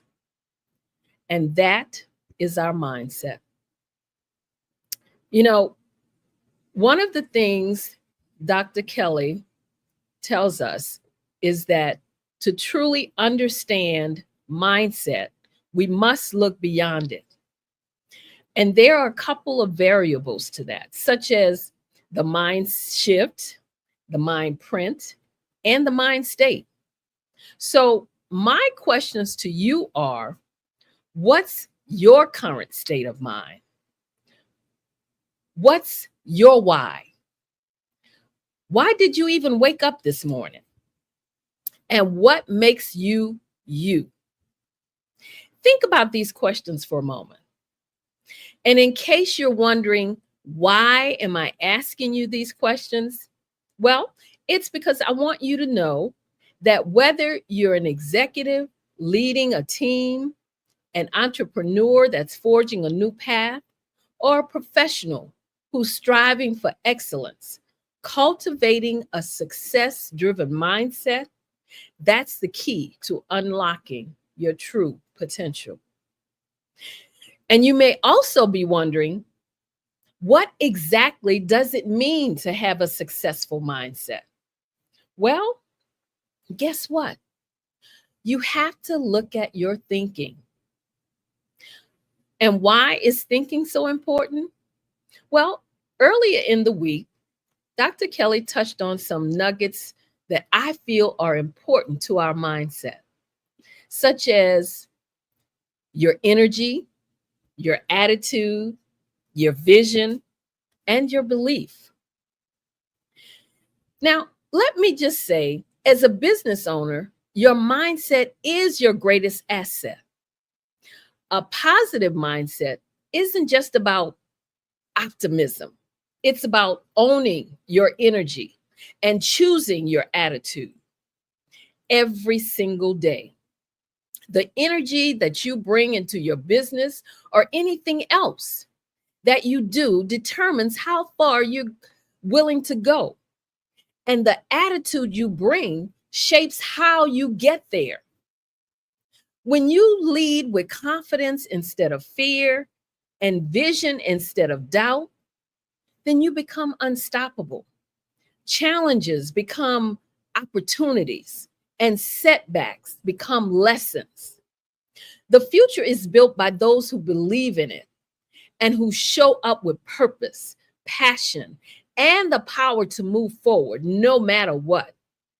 So I'm here to tell you to raise your energy, to choose a winning attitude, and to lead your business and your life with the mindset of someone who knows they're destined for greatness. The world doesn't need more hesitation, it needs your fearless leadership. So I want you to remember that everything begins with a thought. Before a single dream is built, before a business is launched, or a goal is achieved, there is a thought. And that thought, my friends, is the seed of transformation. Because you see, your mindset isn't just a passive state of being, it's the engine behind every decision that you make. It shapes how you see the world, how you respond to failure, how you handle success, and how high you're willing to climb. The way you think becomes the way you live. Positive, focused thinking fuels ambition. It gives birth to belief, and belief is the foundation of action. So when you believe you can, when your thoughts are aligned with your purpose, you begin to move differently. You walk with clarity and you speak with confidence. And you act with intention and, yes, with consistency. But let me be clear. Thinking positively doesn't mean pretending everything is perfect. It means choosing to see possibility where others see limitation. It means training your mind to rise even when circumstances try to keep you down. You have to remember, we are not victims of our situations. We are creatures of our outcome. And that's why it's so important to guard your thoughts. Protect your mindset like it's your most valuable asset. Because guess what? It is. Your dreams depend on it. Your legacy depends on it. So I challenge you every morning, choose thoughts that empower you. Replace fear with focus. Trade doubt for discipline. And never, ever underestimate the power of a single thought to change the course of your life. You have to think boldly. You have to dream unapologetically. And you have to act as if success is inevitable. Because with the right mindset, it really is. And let me tell you, I had to learn this the hard way. Because when I first started my business, I told myself every single day, I got this. I'm going to succeed. I had all the positive affirmations in the world. But guess what? Reality hit. Challenges came. Things didn't go as planned. And for a moment, I even questioned everything. I thought to myself, what was I thinking? Why did I even get into this in the first place? And that's when I realized positive thinking is great, but without the right mindset, it's just empty words. Now, imagine two people starting the same journey. One wakes up saying, I believe in myself. But when obstacles hit, they freeze. They don't have a plan. So guess what? They quit. And then there's the second person. They believe in themselves too, but they back it up with action. They don't give in to doubt. They make a conscious effort to train their mind to push through challenges. to see failure as feedback, and to stay disciplined even when motivation fails. So let me ask you this. Are you just thinking positive, or are you developing the mindset that actually leads you to success?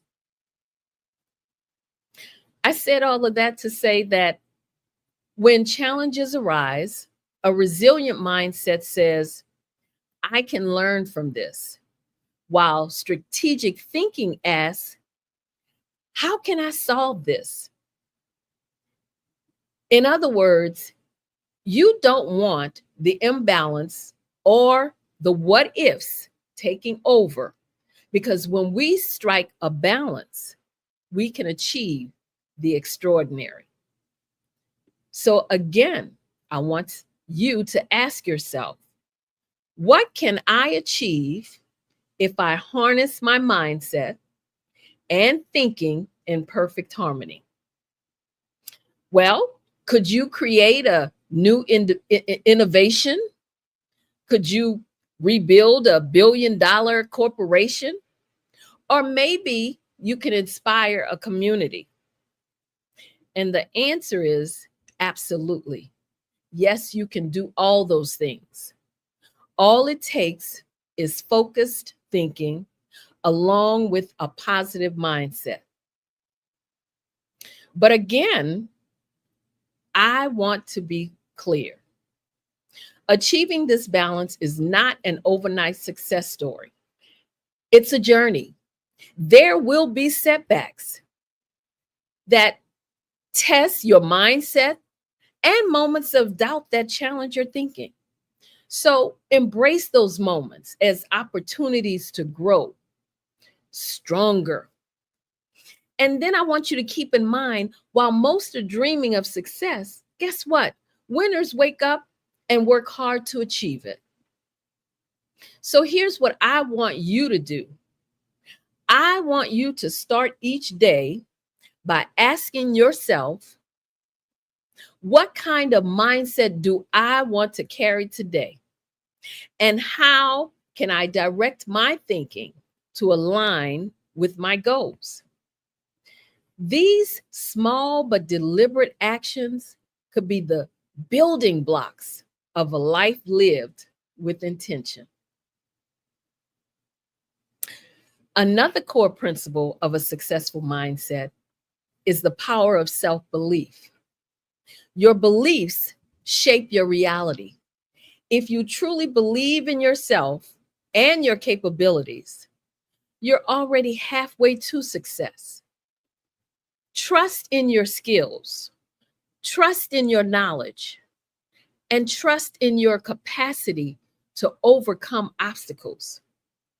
Believe that you are worthy of success, and the universe will align to support you. However, self-belief alone isn't enough. A truly successful mindset also includes resilience in the face of adversity. The path to success is rarely easy because there will be obstacles, setbacks, and moments of doubt. But your response to these challenges defines your journey. Rather than dwelling on failure or succumbing to self-doubt, I want you to choose to bounce back stronger. Treat setbacks as opportunities to learn, to grow, and to improve. Remember, it's not the fall that defines you, but the courage to rise again. So keep this in mind always. If you change the way you look at things, the things you look at will change. Now, I believe this is at the heart of transforming our mindset and our outcomes, because an essential part of cultivating a successful mindset is the courage to take risks and embrace change. Comfort zones are the resting place of dreams, but success lies beyond the familiar. Stepping into the unknown, embracing uncertainty, and adapting to change.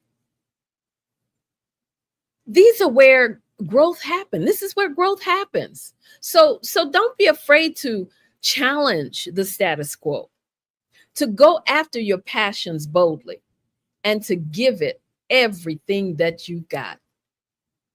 Remember, our time is finite. And by that, I mean time is our most precious resource. And how we spend it directly impacts our path to success. Adaptability and change is a cornerstone to success. And when we embrace change and turn challenges into opportunities for growth, we can then begin to look at where we are going and what we plan on doing when we get there. So I want you to know every minute that you spend focused on your goals is a minute invested in your future. And every minute wasted is a minute you'll never get back because it's lost forever. Did you know your next level of success lives just beyond your comfort zone?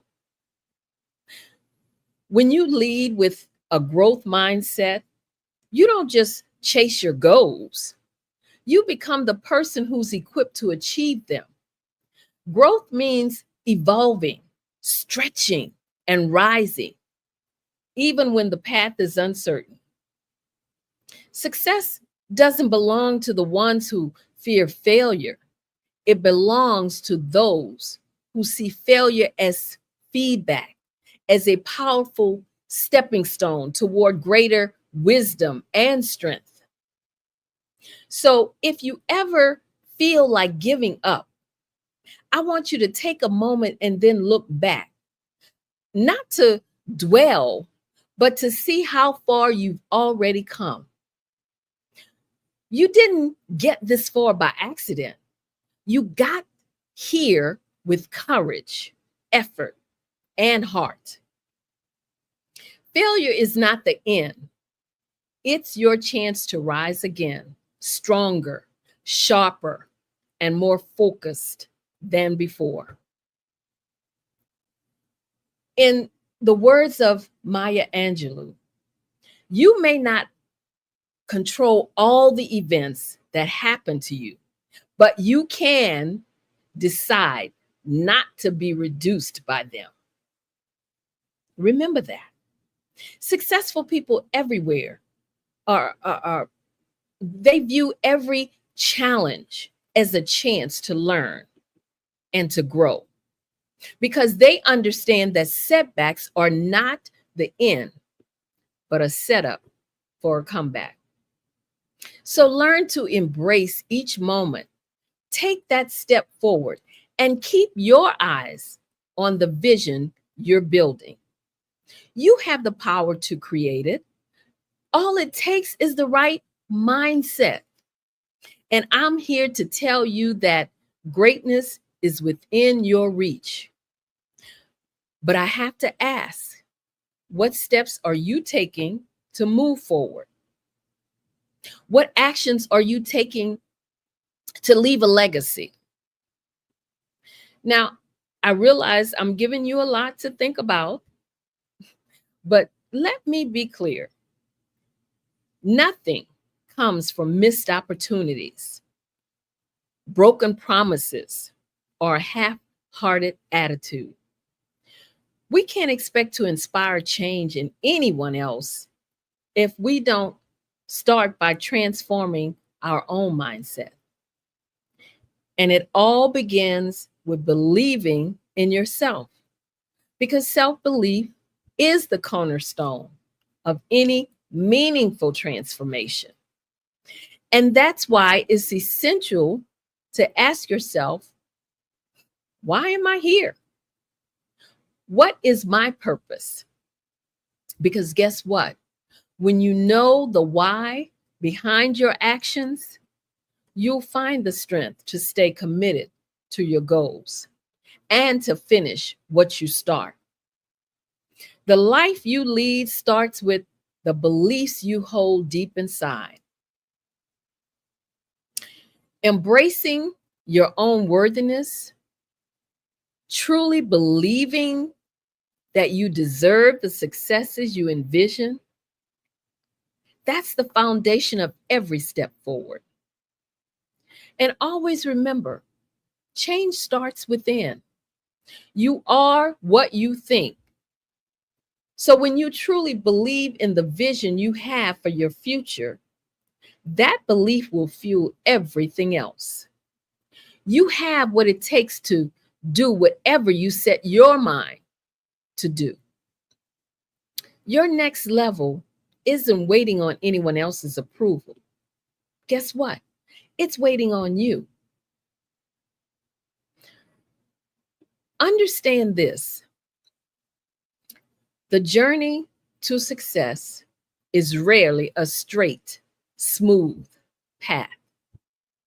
It's full of twists, it's full of turns, and moments that will test your resilience.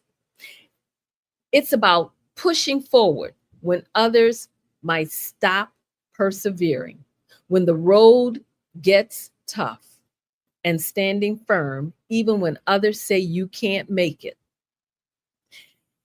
And when you feel the urge to quit before even getting started, I want you to remember this.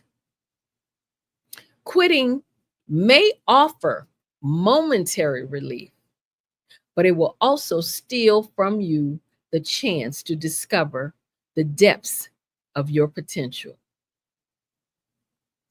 It's in those difficult moments when you're tempted to give up that you learn who you truly are.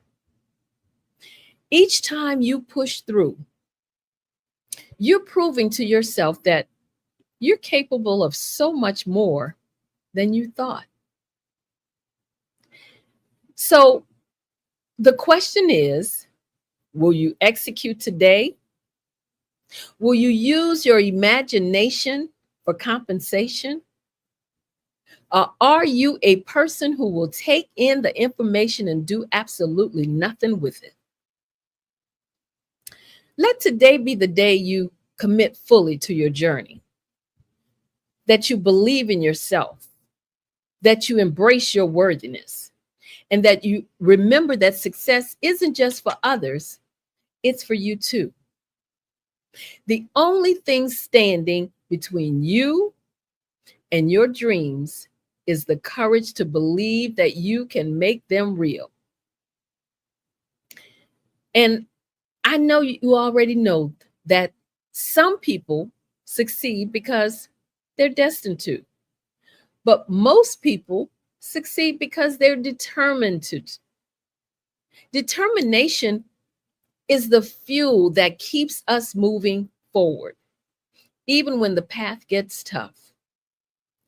Think about what you're passionate about, the values that guide you, and the skills that make you come alive.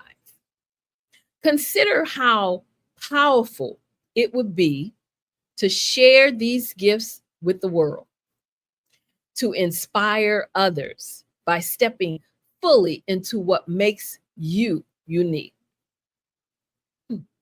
So again, I have to ask you to ask yourself, are you ready to fully commit to this journey? Are you ready to embrace your own potential? Not just in thought, but in action. Success doesn't come to those who wait for it. It comes to those who decide they're worthy of it and are willing to put in the work to make it real. So use the resources at your fingertip.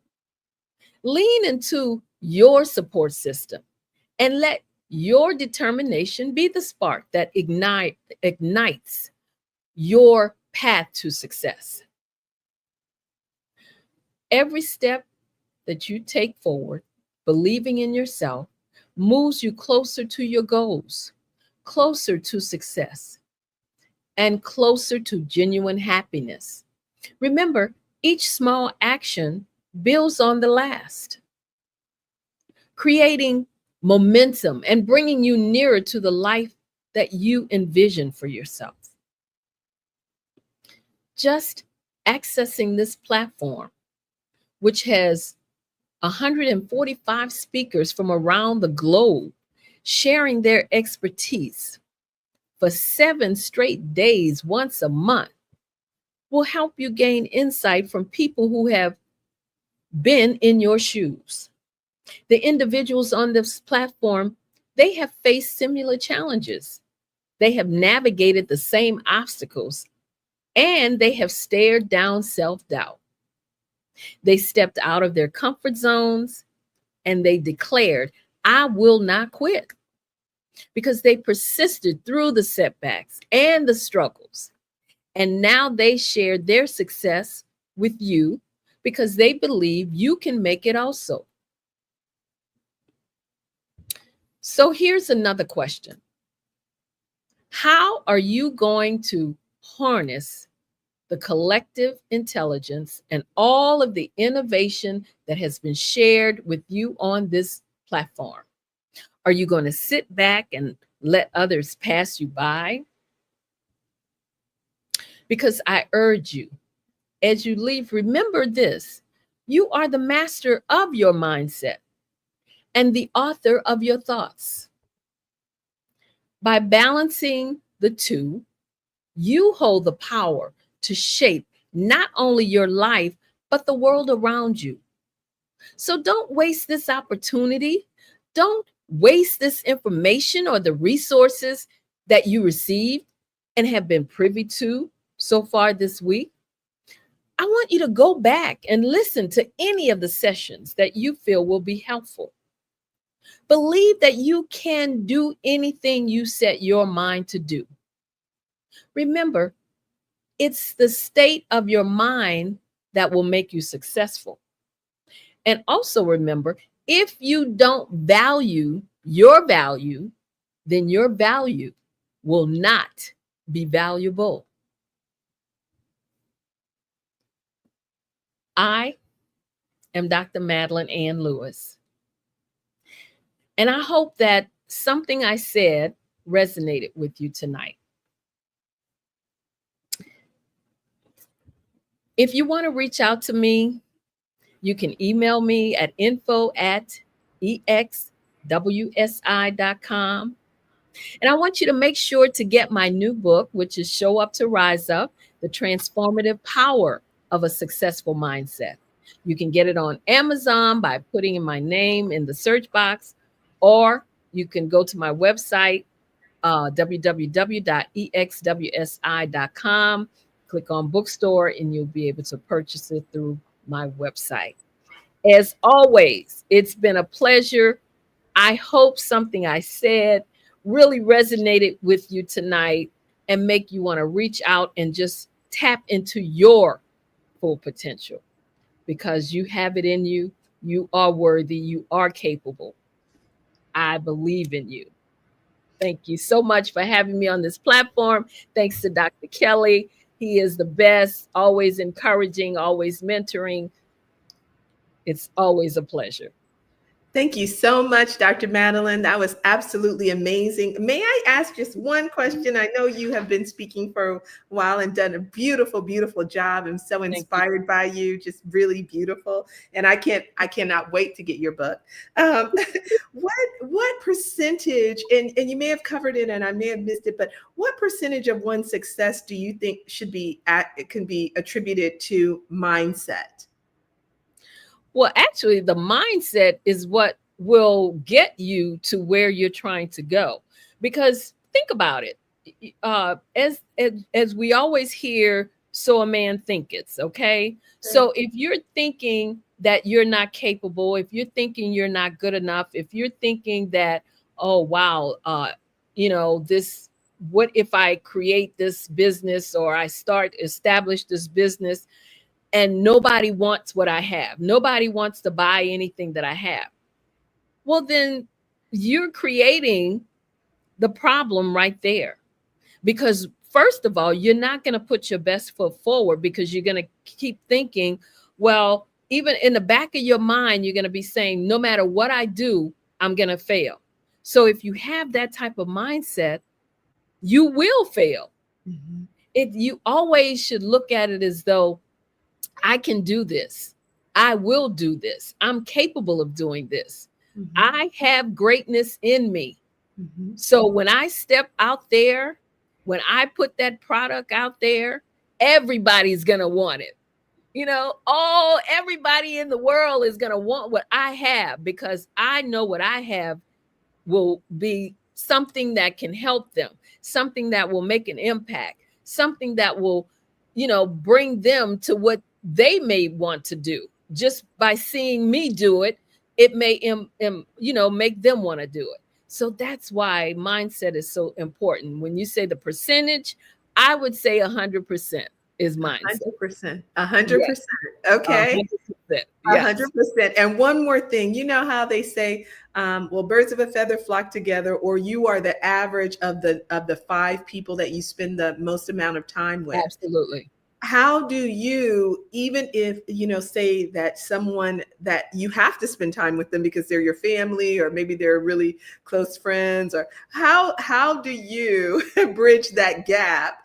And what do you do around that to make sure that your mindset is clear and you stay clear? Because we can get clear and then all this other, noise comes in, and then we go back to an old way of being. What is your suggestion for that? I have one thing I will say to you on that. If they don't add, protect, or correct, then you bless and release them. I love that. Simple as that. Add, protect, or correct. That's right. You bless and release them. You cannot spend the majority of your time around people who are negative, because eventually that will get into you, and that's how you're going to start thinking also. You can't help it. That's just the way we're wired. So like they say, the 5 people that you surround yourself with, if you're surrounding yourself with people who are always crying broke, I don't have any money, I can't do this, you shouldn't do that. Every time you tell them something positive you're trying to do, then they're knocking you down.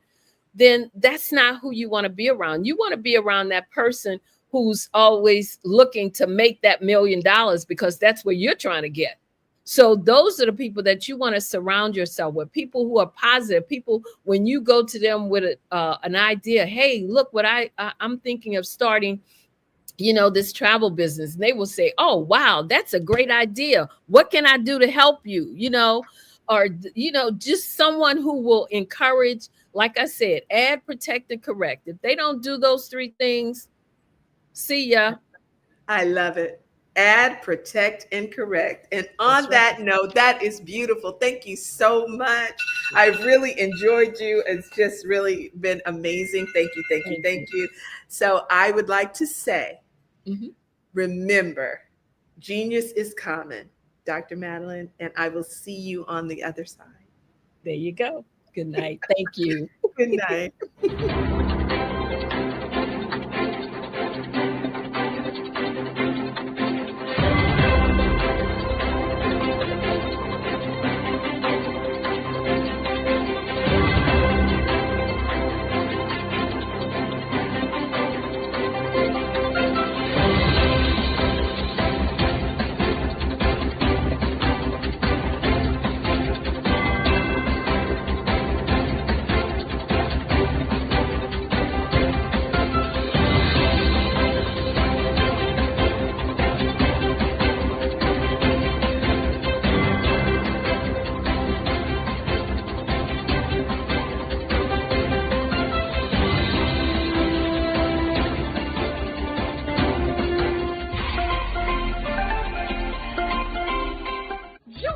Dr. Eric Kelly III and a host of phenomenal speakers from all around the globe for this 7-day virtual event that you don't want to miss.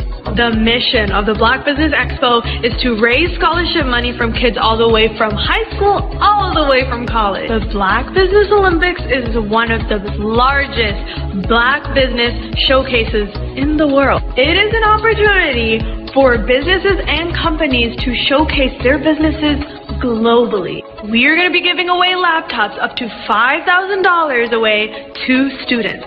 Again, I'm Olivia Appleberry, the founder of 2 Cents Finance and one of the speakers for the expo. I am so excited to see you there. For more info, go to www.blackbusinessexpousa.com or call 919-308-9090 and hope to see you there.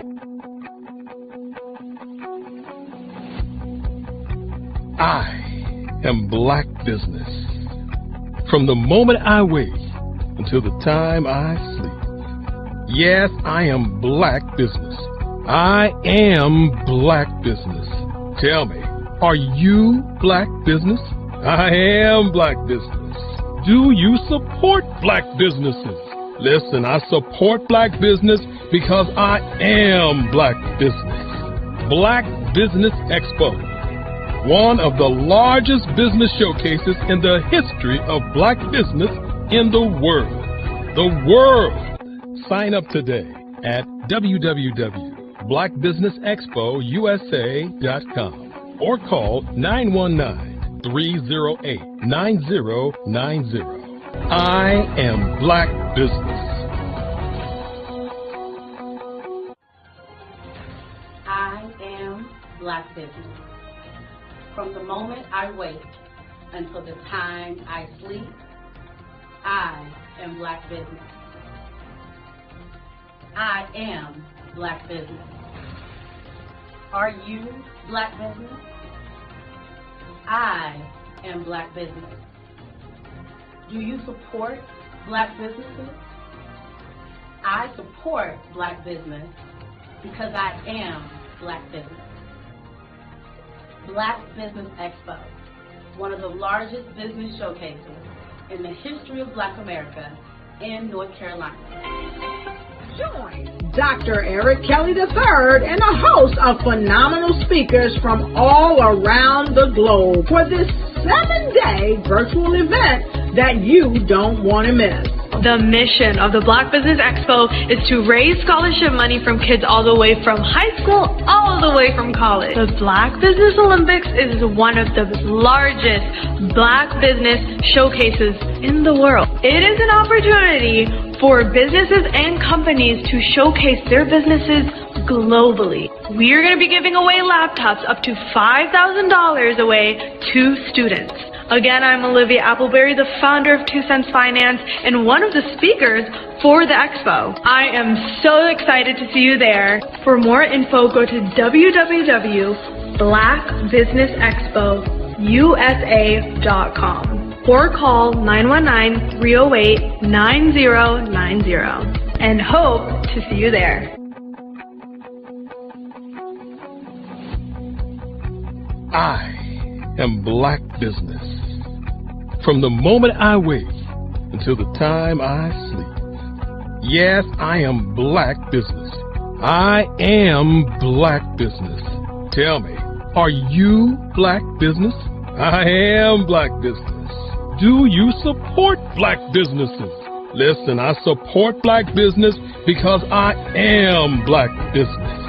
Black Business Expo, one of the largest business showcases in the history of Black business in the world.